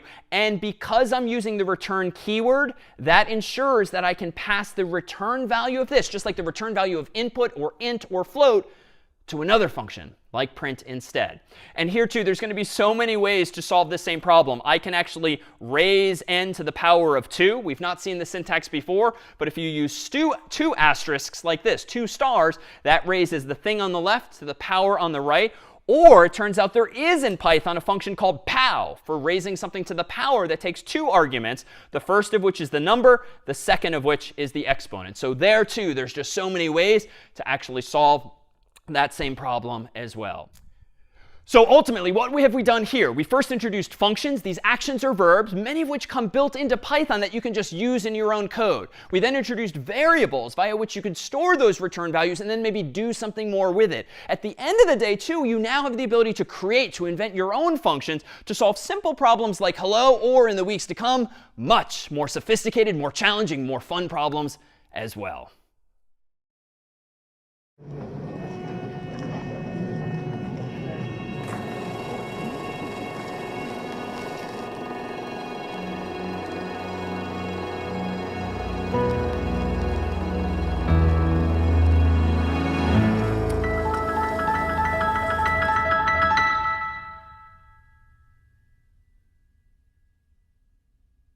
All right, this is CS50's Introduction to Programming with Python. My name is David Malin, and this week we focus on conditionals. Conditionals, or conditional statements, in Python and in other languages, are this ability to ask questions and answer those questions in order to decide, do you want to execute this line of code, or this line of code, or this other line of code instead? They allow you to take the proverbial forks in the road within your own code logically. So how might we go about making some of these decisions? Well, it turns out that Python comes with a lot of built-in syntax. For instance, here are just some of the symbols you can use in Python to ask questions. Admittedly, mathematical questions, but we'll start there if only to keep the example simple early on. This first symbol, as you might know from math, represents greater than. The second symbol might not look too familiar because we usually write it all as one thing on a piece of paper. But on a keyboard, if you want to say greater than or equal to, you'd use this symbol instead. This, of course, means less than. This means less than or equal to. And this one's a bit of a curiosity. We've seen in our look at functions and variables how we were able to assign values to variables using a single equal sign. But that equal sign didn't represent equality. It represented assignment from right to left. That's great because it solved that problem, but it kind of left us in a bit of a bind because how do we now compare two things left and right? Well, in Python and in many languages, you actually use 2 equal signs. So 2 equal signs represents equality, comparing the thing on the left and the right. 1 equal sign, as always, represents assignment, copying the thing from the right to the left. Lastly, this last symbol represents not equal to. So the exclamation point or bang followed by an equal sign means not equal to some value next to it. Well, to ask the questions using these symbols or any others, we're going to need another keyword in Python. And that keyword, quite simply, as in English, is if. You can ask questions in Python code along the lines of, if the answer to this question is true, then go ahead and execute this code for me. So let's go ahead and write some of these examples here. I'm going to go over to VS Code, and let's go ahead and create a program first called compare.py, the goal of which is simply to write code that compares values and makes decisions based on those values. Let's go ahead and type code of compare.py in order to create a brand new file called compare, in which we'll start to express some of this logic. All right, well, what do we want to compare? Suppose we want to compare, for the sake of discussion, just a couple of integers, but we'd like those integers to come from the user so that we can make decisions based on numbers we don't know the values of in advance. Well, let's go ahead and do this. As we've done in the past, let's declare a variable like x. Let's assign it equal to the return value of the int function and pass to the int function the return value of the input function, asking the user a question like, what's x, question mark, as we've done in the past. Let's do this one more time with y, asking the user for the value of y, and again, converting that ultimately to an int as well. So at this moment in the story, we have two variables, x and y, each of which has values. And ideally, we should be able to now compare these values. So suppose I want to make a decision based on the values of these variables. I'm going to use the keyword if, and I'm going to use some of those mathematical symbols to actually ask the question itself. So how about this? If x is less than y, then let's go ahead and just print as much out. Quote unquote, x is less than y. So this isn't a very interesting program yet. I'm literally just stating the obvious based on the math, but it's allowing me to now introduce some new syntax. And exactly what is this syntax? Well, it's this. Not just the keyword if, which I've added here at the start of line 4, but then I ask my question here. X less than y. X is one variable on the left, y is one variable on the right, and of course the less than sign is expressing the mathematical question I have. What I've highlighted here is technically called a Boolean expression. A Boolean expression, named after a mathematician named Boole, is simply a question that has a yes or no answer, or technically a true or false answer. And that's nice because if there's only two possible answers, it's very easy for me and in turn the computer to make a decision. Do this or don't do this thing. Now notice if you come from other languages, you might notice that I have not typed any parentheses. They are not in fact necessary, at least in this case in Python, but I have typed a colon at the end of the line. And even more importantly, at the next line, I have begun my line with some indentation, hitting the spacebar 4 times or just hitting tab once, which will automatically be converted to the same. That indentation is what tells Python that line 5 should only be executed if the answer to line 4's question is in fact true. So if x is less than y, that phrase will be printed thereafter. Well, let's add a few more lines of code. How about another question? If x is greater than y, then let's go ahead and print that. X is greater than y. And let's do one final question. If x equals y, then wait a minute. What have I done wrong here, right? A good I here. I don't want to assign y to x. If x equals y is how I express equality. Let's go ahead and print out x is equal to y. So I now have 3 conditions, if you will. One question asking x less than y, one asking x greater than y, one asking x equals y. Let's run the code. Well, down here in my terminal window, I'm going to run Python of compare.py and hit enter. What's x? Let's go with 1. What's y? Let's go with 2. This should, of course, execute that first line of code and tell me, indeed, that x is less than y, exactly as I would expect there.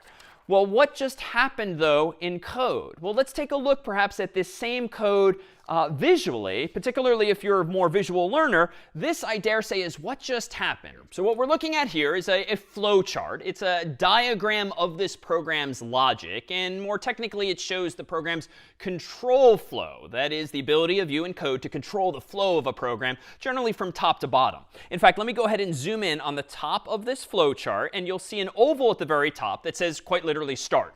That is, irrespective of what shape or layout the diagram is where your your own thinking and logic should start when trying to wrap your mind around this program. Notice that there's an arrow from start to this diamond shape. And inside of that diamond is a question, a Boolean expression, x less than y. And this shape just means, based on the answer to that question, go left or go right. Specifically, go left if the answer is true, or go right if the answer is false. Well, the inputs I typed were 1 and 2 respectively for x and y. So of course, 1 is less than 2. So that's why my program printed out, quote unquote, x is less than y. But recall the code. The code then proceeded to ask 2 more questions. Is x greater than y? Is x equal to y? Well, the flowchart depicts those questions too. Notice that no matter whether the question had an answer of true or false, the arrows both converge back down to this second diamond shape here. And that second diamond shape asks the second question, x greater than y. That too has a true or false answer, so we go one way or the other. But if x is 1 and y is 2, then no, the answer is false. 1 is not greater than y. So logically, in the flowchart, you follow the false arrow this time. And notice, along that false arrow, you don't print anything this time. That's why we only saw 1 print out on the screen. Now, there was still a third question, and this flowchart captures that as well. The third diamond asks x equals y. Now, that too has a false answer in this case, because 1, of course, does not equal y. And so we again follow the third false branch here. And that leads us, of course, to stop. And stop just indicates that's it for the program. So I think that's correct. And that particular flowchart does happen to represent the actual code that I wrote. So it's correct. It does what it's supposed to do. It answered the question correctly by printing on the screen x less than y. But what is perhaps poorly designed about it? Let's make this first distinction. It's not enough necessarily for the code that you write to be correct and do what you intend. Longer term, especially as our programs get longer and more sophisticated, more complicated, we're going to want them to be well designed too. Thoughts on in what way this program is arguably not well designed, even though it's correct? Let's see here. Khalid, if I'm saying that right, your thoughts? Too many ifs, I think, is getting repetitive. We can make our code more concise, maybe. Yeah, it seems a little repetitive. I'm asking if this, if this, if this, and yet logically, I should know the answer to some of those later questions once I figure 1 out. And in short, if you look at this diagram here, notice that no matter whether I go left or I go right, I'm always asking 3 questions. No matter what, all of those arrows lead to the first, the second, and the third diamond. So I'm asking 3 questions no matter whether any of those answers are true or false. Well, how might I go about improving this? Well, let me propose that we introduce another keyword to our Python vocabulary, namely elif. And this too is kind of a succinct one. It's a conjunction of else if in English, which allows us to ask a question that takes into account whether or not a previous question had a true or false answer. Well, what do I mean by that? Well, let me go back to my code here, and let me propose that we now improve upon this here by asking ourselves, ultimately, how can we ask fewer questions? And let me go ahead here and propose that instead of asking if, let's make these conditions potentially mutually exclusive. That is to say, don't keep answering questions once we get back a true answer. So I'm going to change my code up here as follows. Instead of asking if, I'm going to say if x less than y, if x greater than y, if x equals y. So I'm going to implicitly, just like in English, take into account that I'm only going to keep asking myself these questions if I haven't yet gotten a true response. Think about the logic here, the English. If x is less than y, on line 4, print out x is less than y. Well, if that's the case, you're done logically. Because if the English is saying if x less than y, else if x greater than y, those are going to be mutually exclusive if the answer to the first question is true. You don't have to keep asking questions to which you already logically know the answer. So let me go ahead now and run this program. And I think the behavior is going to be the same. Python of compare.py, what's x? Let's do 1. What's y? Let's do 2. X is less than y. Now, honestly, I didn't really notice a difference when I ran the program. And honestly, my Mac, my PC, my phone nowadays are so darn fast that these kinds of improvements aren't going to necessarily feel any faster until we're writing bigger, faster programs. But it's laying the foundation for writing better code longer term. Now, what is the improvement I've just made? Well, if previously my diagram looked like this, which was problematic insofar as I was asking 3 questions, no matter what, even if I already figured out what I want to print on the screen, this new version of the program that has if, elif might look a little something like this instead. Now, it got a little wider. That's just because we drew the arrows to be a bit wider here. But let's focus on just how many questions are getting asked. Let me zoom in at the top as before, and let me propose that we note that the start oval is at the very top, and it's asking us to ask one question first. X less than y. Is 1 less than 2? But notice here, let me zoom out. If 1 is indeed less than 2, we follow this longer arrow down marked true. We print out, quote unquote, x is less than y, but then we immediately follow this next arrow down to the icon that says stop.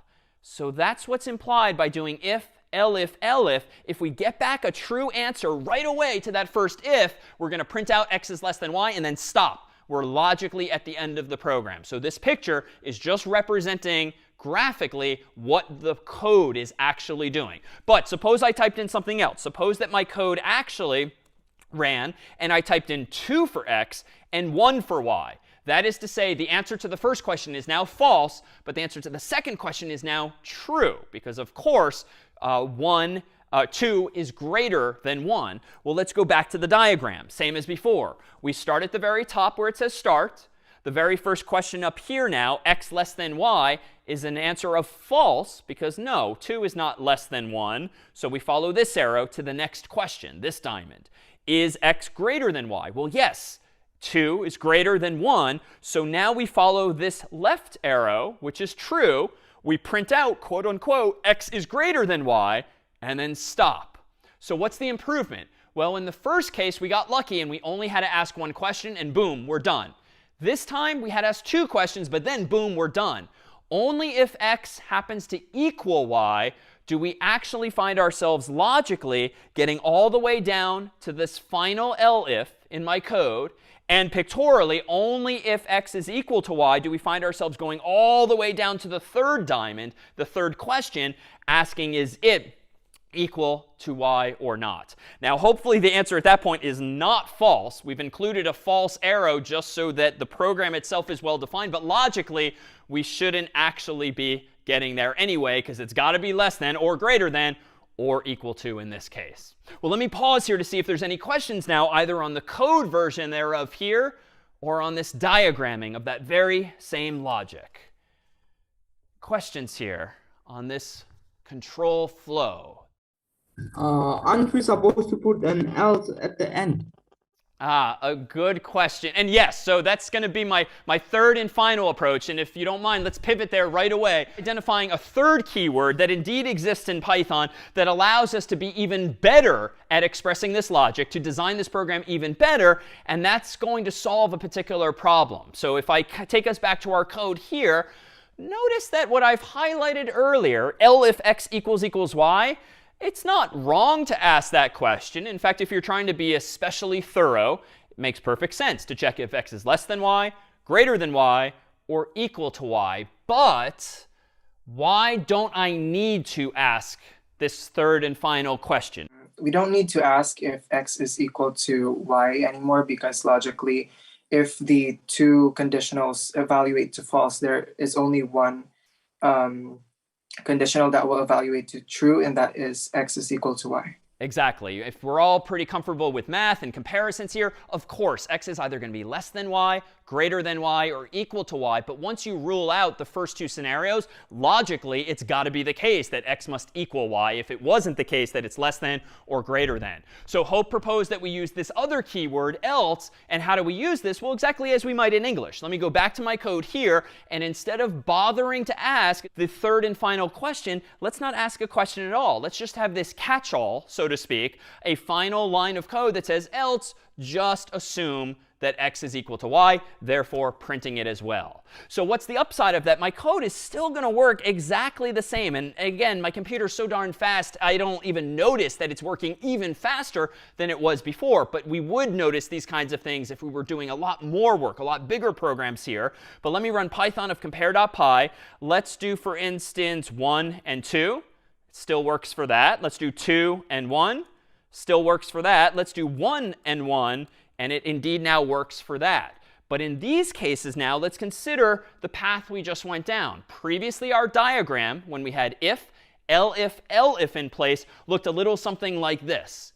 And notice that, again, we might have asked 1 question or 2, or worst case, 3 whole questions. But we can do better than that. Using else, as Hope proposed, we can whittle this diagram now down to this. And even though it looks like the diagram's getting bigger, notice that it's having fewer building blocks inside of it. There's fewer arrows and there's fewer nodes in this picture. Let's start at the top now. Start leads us to the first question still. X less than y. If the answer is true, great. We can say as much, x is less than y, and we can stop. If it's not true, if it's false, we can ask the next question. X is greater than y, true or false? If it is, great. We can print x is greater than y and stop. Else, if it's not the case that x is greater than y, the answer is false, we can just immediately, logically say x is equal to y. We don't have to add the third question at all. We can just immediately conclude there. So what's the implication here? You can see with these pictures a relative decrease in the complexity of a program. The first one was very long and stringy with lots and lots of questions, unnecessarily ultimately. The next one got a little shorter, and this one's even shorter still. And again, the fewer lines of code you have, the less likely you are, arguably, to make any mistakes, the easier it is for other people to read. And so generally, this readability, this simplification, is indeed a good thing. Well, let's go ahead and add another piece of capability into Python, and that's this one here. Just like in English, where you can ask this question or this other question, you can say the same thing in Python using literally this word or. So let me go back to my Python code here. And let's propose how we might ask a couple of questions at once this time. Perhaps this time considering how we might ask not whether or not it's greater than or equal to and caring about the precise answer. Let's take a coarser approach here, and let's just try to determine, is x equal to y or not? Well, let me go ahead and delete some of this code and change the question we're asking. Let me do this. Well, if I care about whether it's equal or not, let's check the possible scenarios. If x is less than y or x is greater than y, let's go ahead and print out x is not equal to y. Now, why is that? No pun intended. If x is less than y, well, it's obviously not equal. If x is greater than y, it's obviously not equal. So we can conclude x is not equal to y.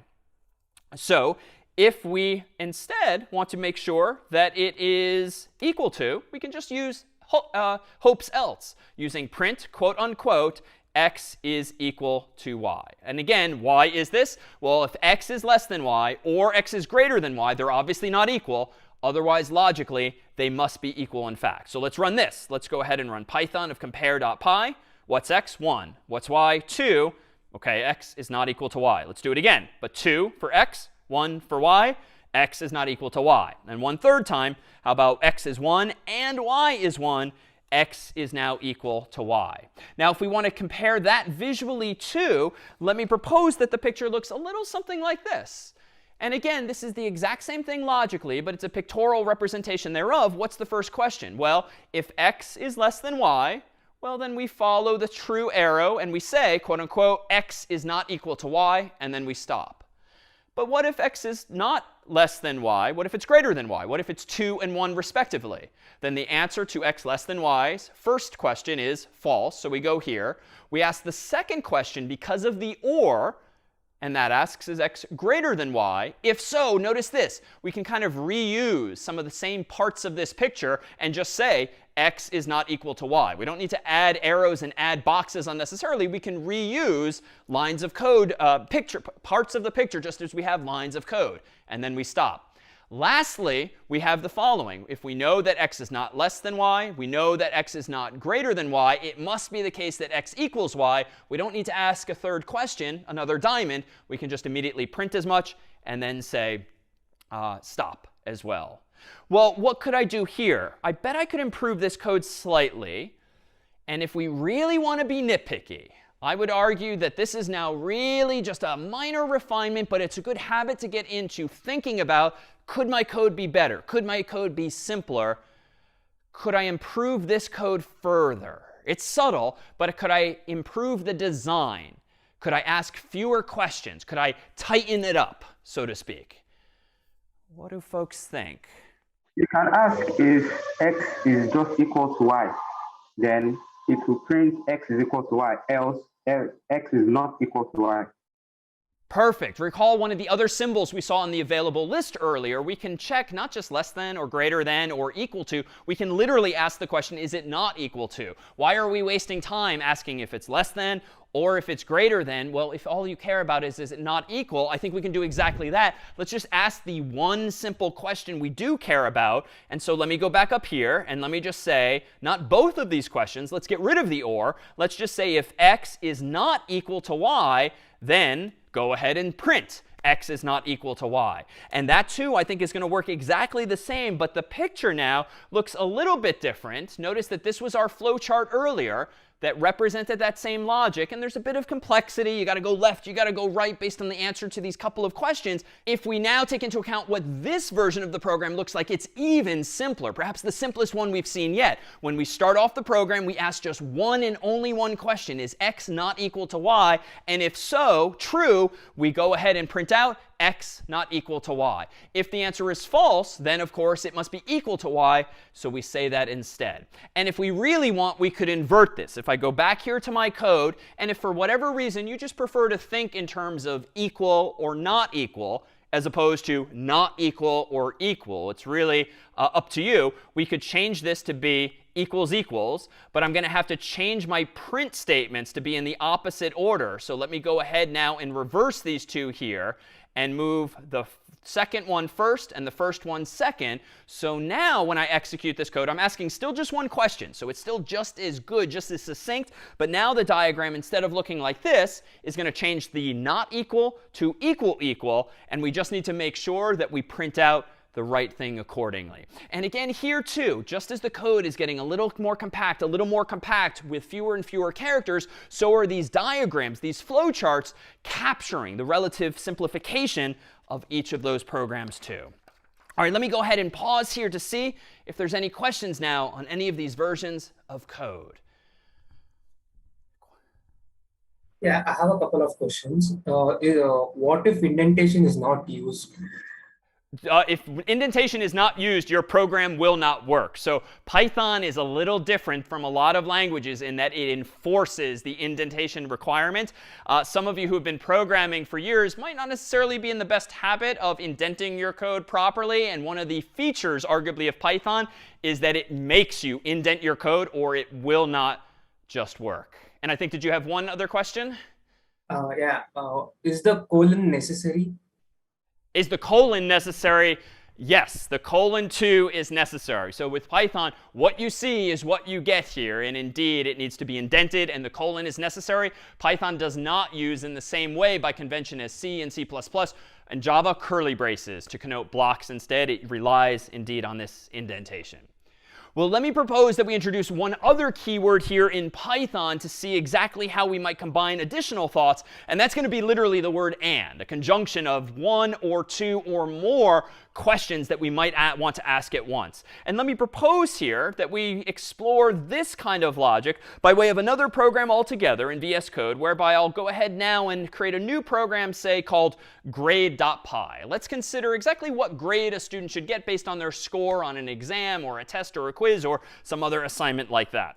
I'm going to go ahead and run code of grade.py to give myself a new file. And I'm going to go ahead and start by just getting the user's score, again, on some assignment or test or the like. And I'm going to store it in a variable called score equal the return value of the int function, which is going to convert whatever the user's input is when prompted for this score. So again, the user should just oblige by giving me a number like 0 or 1 or 2, or hopefully much higher than that, like 97, 98, 99, 100, assuming the test or assessment is out of 100 percentage points. Now, how could I go about assigning a grade to the student's score? Well, in the US, it's very commonly the case that if you get between a 90 and 100, that's an A. And if it's between an 80 and an 89, it's a B. If it's 70 and 79, it's a C, and so forth, all the way down to F, which should be E, but we'll see that there's a bit of a jump. So how might I express this? Well, I can use conditionals, and I can ask a few questions and then print out the student's grade accordingly. So let me express it like this. If the student's score is greater than or equal to 90, and the student's score is less than or equal to 100, so it's in that range, let's go ahead and print out that their grade shall be an A, because they're in the 90s above grades range. If the score is greater than or equal to 80, and the score is less than or equal to, say, 89. But here I have some options. Logically, I can actually express myself in any number of ways. And maybe just to be a little cleaner, I'm going to say a score is less than 90. So I'm using less than instead of less than or equal to. So I'm making sure that their boundaries between these grades are correct. Then I'm going to go ahead and give the student a B, if it's in the 80s. If score is greater than or equal to 70 and the score is less than 80, I'm going to go ahead and give them a C. If the score is greater than or equal to 60 and the score is less than 70, I'm going to go ahead and give them a D. And here's where it's a little anomalous, at least in some schools here. Else, I'm going to go ahead and give them an F. So we're skipping E altogether, and we're going to give an F instead for the grade.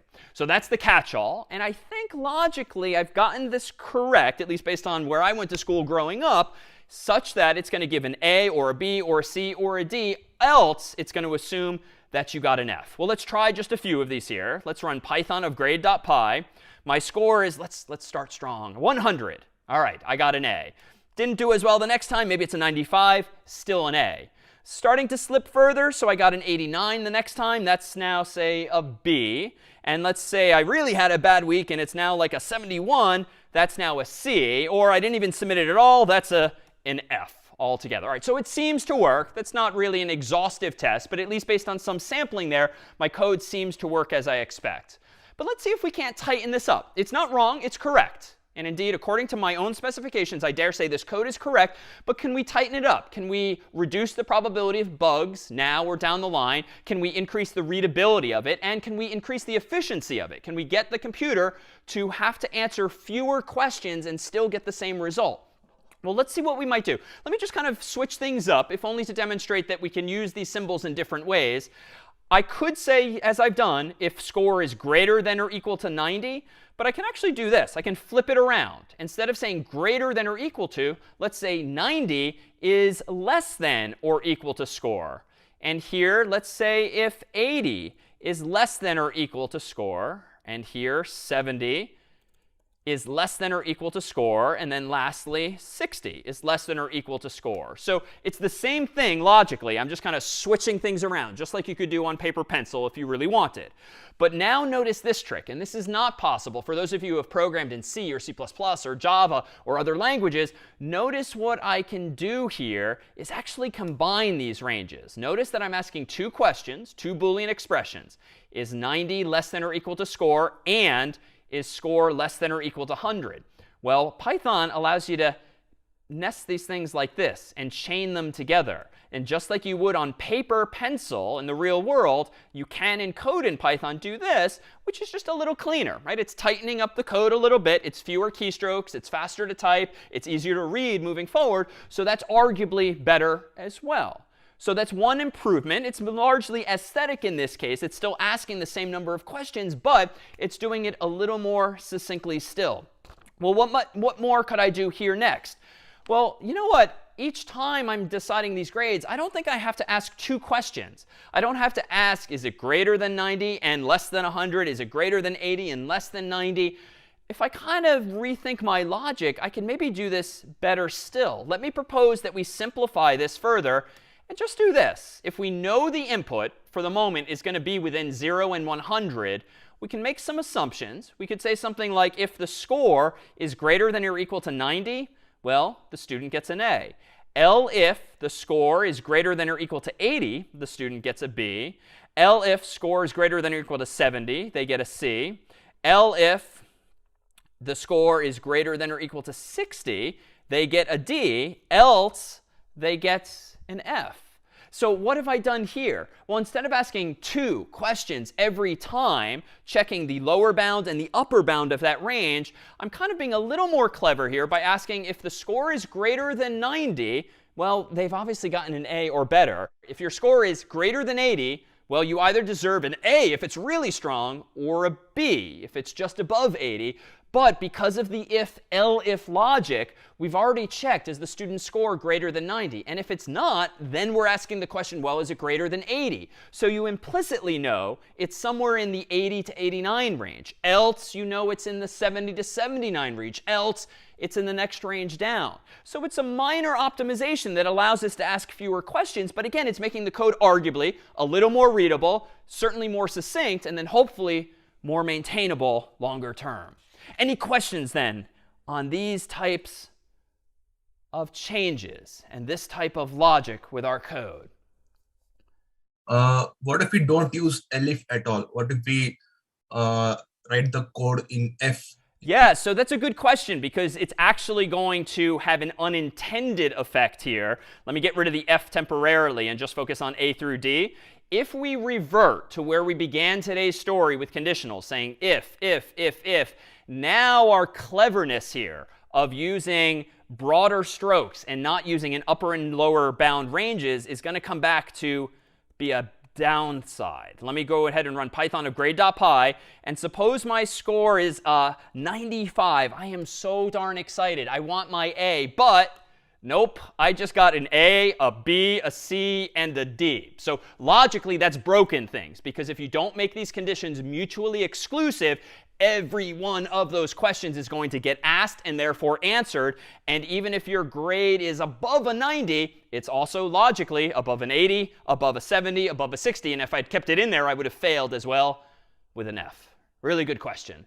Other questions here on this form of logic?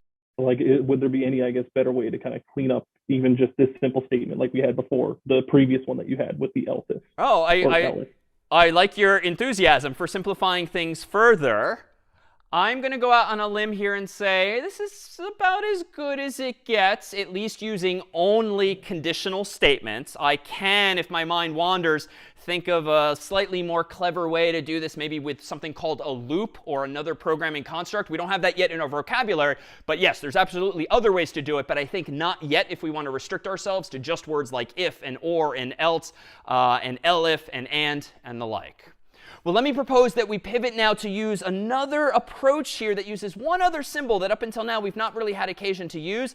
Let me propose that we implement a program that we'll call parity. In mathematics, parity can refer to whether a number is even or odd. And that's kind of an interesting question, and it turns out it can be useful in other applications too, to just ask the question, is a given number even or odd? Maybe that the user typed in. And let me go ahead and write a new program called parity.py via code parity.py in my terminal. And let me propose that we use this as an opportunity to introduce the last of those arithmetic symbols, at least most of which we're familiar with: addition, subtraction, multiplication, division. But there's been on this list before this last one here, a percent sign. And it doesn't mean percentage in this case when used as an operator in programming in Python. Rather, it represents the so-called modulo operator for modular arithmetic. Or at least in our case, we're going to use it to calculate the remainder when dividing one number by another. Well, what do I mean by that? Well, if you take a number like 1 divided by 3, 3 does not go into 1 cleanly, so you have a remainder of 1. 2 divided by 3 has a remainder of 2. 3 divided by 3 has a remainder of 0 because it divides cleanly. 4 divided by 3 has a remainder of 1 because you can divide it in once, but then that leaves 1, so it has a remainder of 1. And then lastly, something like 5 divided by 3 has a remainder, of course, of 2. So that's all we mean by remainder, how much is left over after dividing one number by another. Well, if I go back now to my code and I consider how I might implement the question, is this number even or odd? Let's consider how we might implement that, since it's perhaps not necessarily obvious how we can use this additional building block. But it turns out it's going to be very useful longer term. Well, let's first just get a number from the user in a variable called x. And I'm going to set that equal to the conversion to int of whatever the user inputs after asking them, what's x question mark? And we've done that before many times. How do I now determine if x is even or odd? Well, it turns out if I have access to a programmatic operator that tells me the remainder, I think I can do this. In fact, let me just ask the group, and this is just from grade school math perhaps, what does it mean for a number to be even? To be clear, a number like 0, 2, 4, 6, 8, 10, 12, 14, 16, those are all even numbers, but what does that really mean? Elena, if I'm saying that right? Even numbers that can divide it exactly by 2. For example, 2, 4, 6, 8, and 10. Perfect. And we could go on all day long, literally. So there's an infinite number of those even numbers, but it's nice that you formulated it in terms of a question that we can ask very clearly. Is this number cleanly divided by 2? That is, can we divide it by 2 with no remainder, a remainder of 0? Well, that's perfect, because if we have this operator, this percent sign, that allows us to answer just that, what is the remainder, we can presumably check, is the remainder 0 or is it 1? Do we have nothing left over, or do we have 1 left over? Well, let's ask that. If x divided by 2 has a remainder of 0, as Elena proposes, let's go ahead and print out something like quote unquote even and just say as much to the user. Else, I think we can assume that if a number is not even, it's going to be odd if it's indeed an integer. So I'm going to go ahead and print out quote unquote odd instead. And let's go ahead and now run Python of parity.py in my prompt. What's x? Let's start with 2. 2 is in fact even. Let's start with 4. 4 is in fact even. Let's get interesting with 3. 3 is now odd. And I think we could do that all day long and hopefully get back indeed exactly that answer. But what more could we do here? How could we improve upon this? Well, recall that we have the ability to invent our own functions. And let me just propose for the sake of discussion that we're going to eventually find that it's useful to be able to determine if a number is even or odd. And so we'd like to have that functionality built in. And I don't think Python has a function for telling me just that, but I can invent it using code like just this. So let me go into my earlier version here, and let me propose that we do this. Let me go ahead and write a main function. I'm going to get back into that habit of defining a main function to represent the main part of my program. And I'm going to do what I did before. I'm going to get an integer from the user's input, asking them what's x, question mark. And then I'm going to ask this question. For the moment, I'm going to naively assume that the function already exists, but that's a useful problem-solving technique.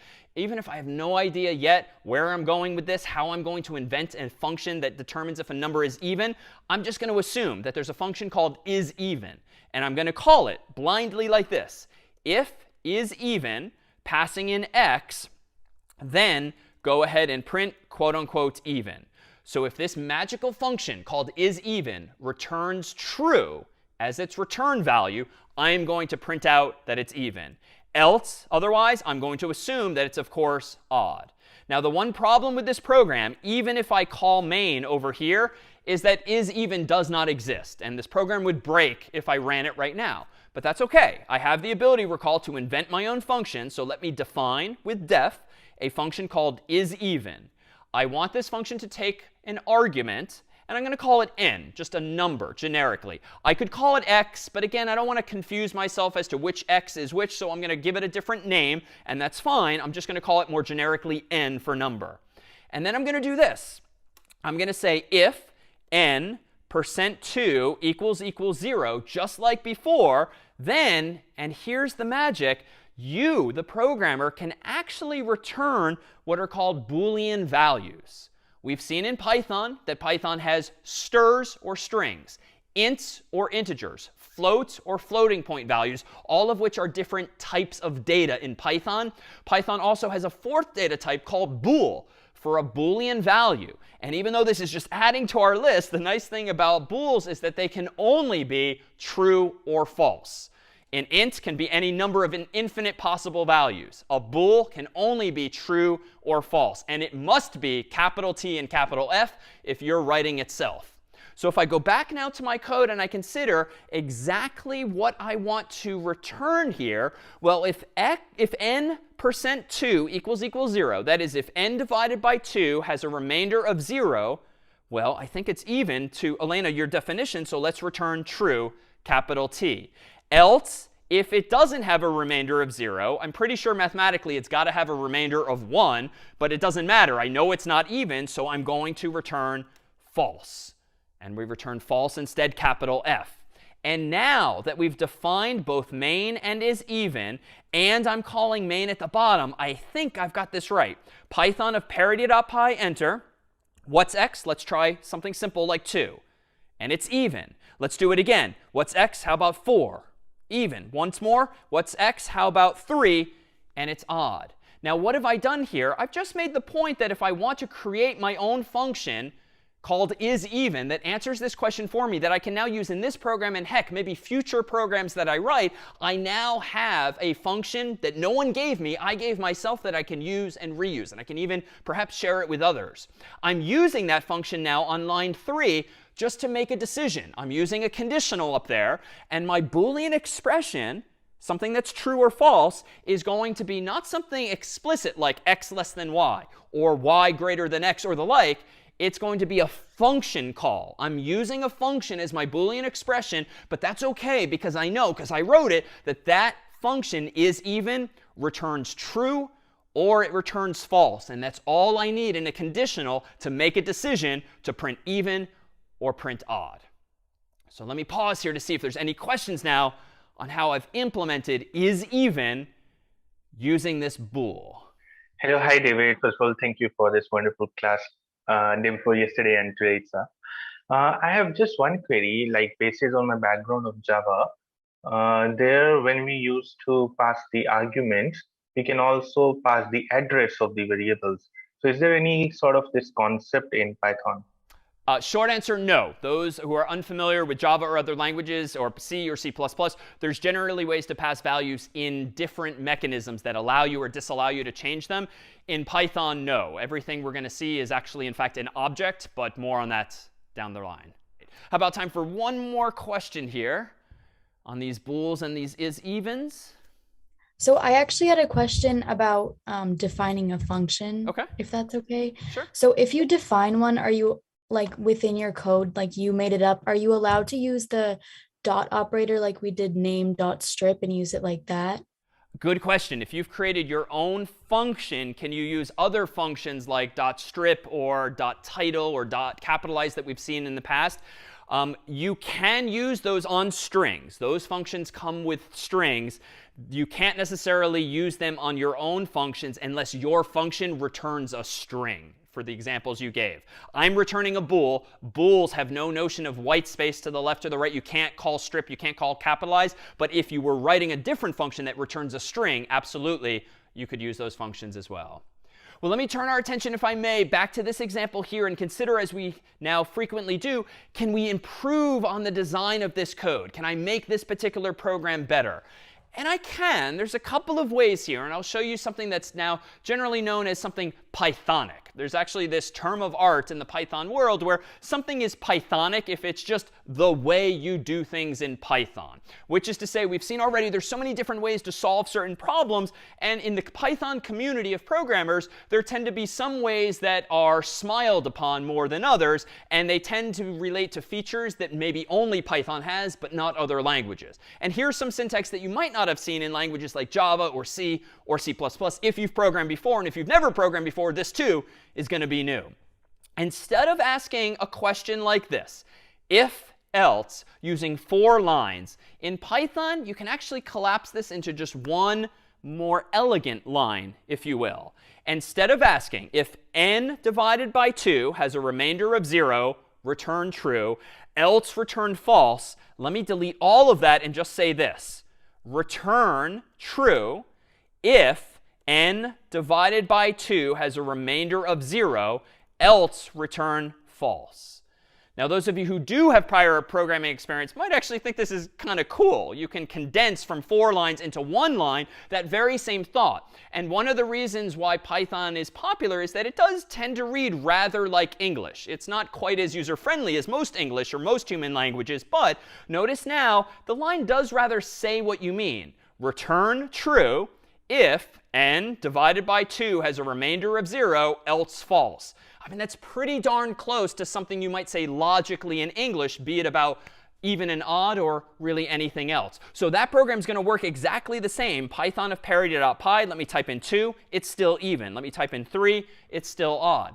But I can refine this even further. And again, consistent with this idea of not just writing correct code, but writing better and better code, but still keeping it readable, I can do one even better than this. Notice this value here is my Boolean expression, and it is going to evaluate to true or false. Is n divided by 2 having a remainder of 0 or not? Like, that is by definition a Boolean expression. It has a yes, no answer, a true, false answer.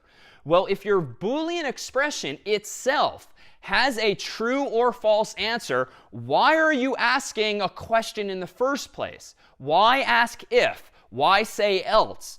Just return the value of your own Boolean expression. And perhaps the tightest version, the most succinct and still readable version of this code would be to delete this whole line, Pythonic though it is, and just return n modulo 2 equals 0.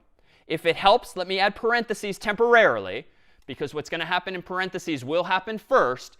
N divided by 2 either does or does not have a remainder of 0. If it does, the answer is true. If it doesn't, the answer is false. So just return the question, if you will. You don't need to wrap it explicitly with an if and an else. And in fact, because of order of operations, you don't even need the parentheses. So now this is perhaps the most elegant way to implement this same idea. Now, which is better? This is pretty darn good. And it's hard to take fault with this because it's so very succinct. But it's perfectly OK and just as correct to have an if and then an else, even though it might be 4 total lines, if that helps you think about your code more clearly and it helps other people reason about it as well. So it turns out there's another syntax that you can use to implement the same idea of a conditional, whereby you do something optionally based on the answer to some Boolean expression. And the keyword that you can now use in recent versions of Python is called this, match. Match is a mechanism that, if you've programmed before, is similar in spirit to something called switch in other languages. For instance, let me go ahead here and close out parity.py, and let me go ahead and create a new file called house.py. And in house.py, I think what we're going to do is try to implement a program that prompts the user for their name and then just outputs what house they're known to be in the world of Harry Potter. So for instance, let me go ahead and do this. Let me give myself a variable called name, set it equal to the return value of the input function, and I'll say something like, what's your name, question mark. And then after that, I'm just going to use a traditional if else construct to decide what house this person is in. So let me say if name equals, say Harry, as in Harry Potter. Well, let's go ahead and print out Harry's house, which is Gryffindor in the world of Harry Potter. If the name is instead Hermione, then go ahead and print out also, quote unquote, Gryffindor, as she's in the same house too.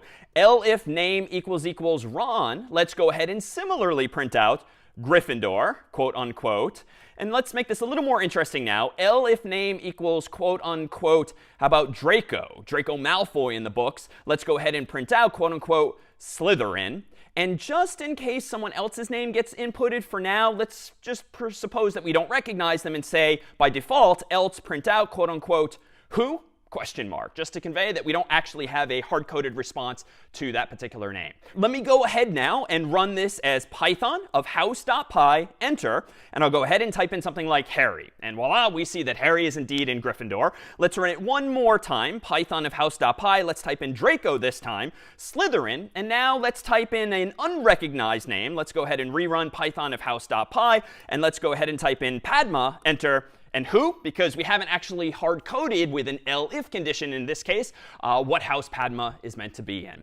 All right, well, it turns out there's other ways to implement this. Indeed, there's some redundancy here in that we're checking if Harry or Hermione or Ron are all in Gryffindor. I feel like we can at least tighten this code up a little bit using techniques we've seen already. So let me go ahead and do this. Let me go up here and instead do something like this. Let's get rid of these 2 blocks of ifs, leaving just Harry's for a moment. And let's use that or keyword again and say or name equals, quote unquote, Hermione. or name equals quote unquote Ron, thereby consolidating all three cases, if you will, into just one if statement. Then we still have a separate elif for Draco because he's not in fact in Gryffindor, and then the final else to catch anyone else.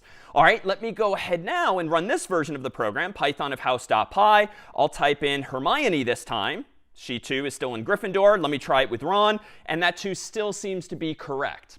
Well, it turns out there's another approach altogether that can perhaps make your code a little less verbose.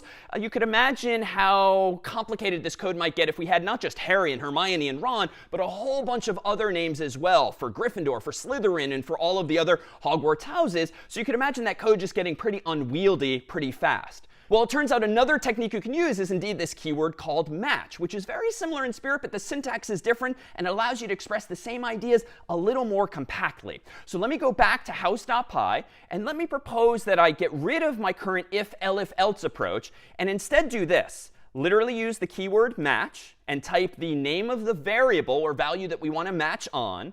And then I'm going to go ahead and include a colon. And then underneath that, I'm going to include literally a keyword called case. And the first case I want to consider is going to be Harry. And I'm going to put Harry in quotes because it's a string or a stir. And I'm going to have another colon at the end of this line.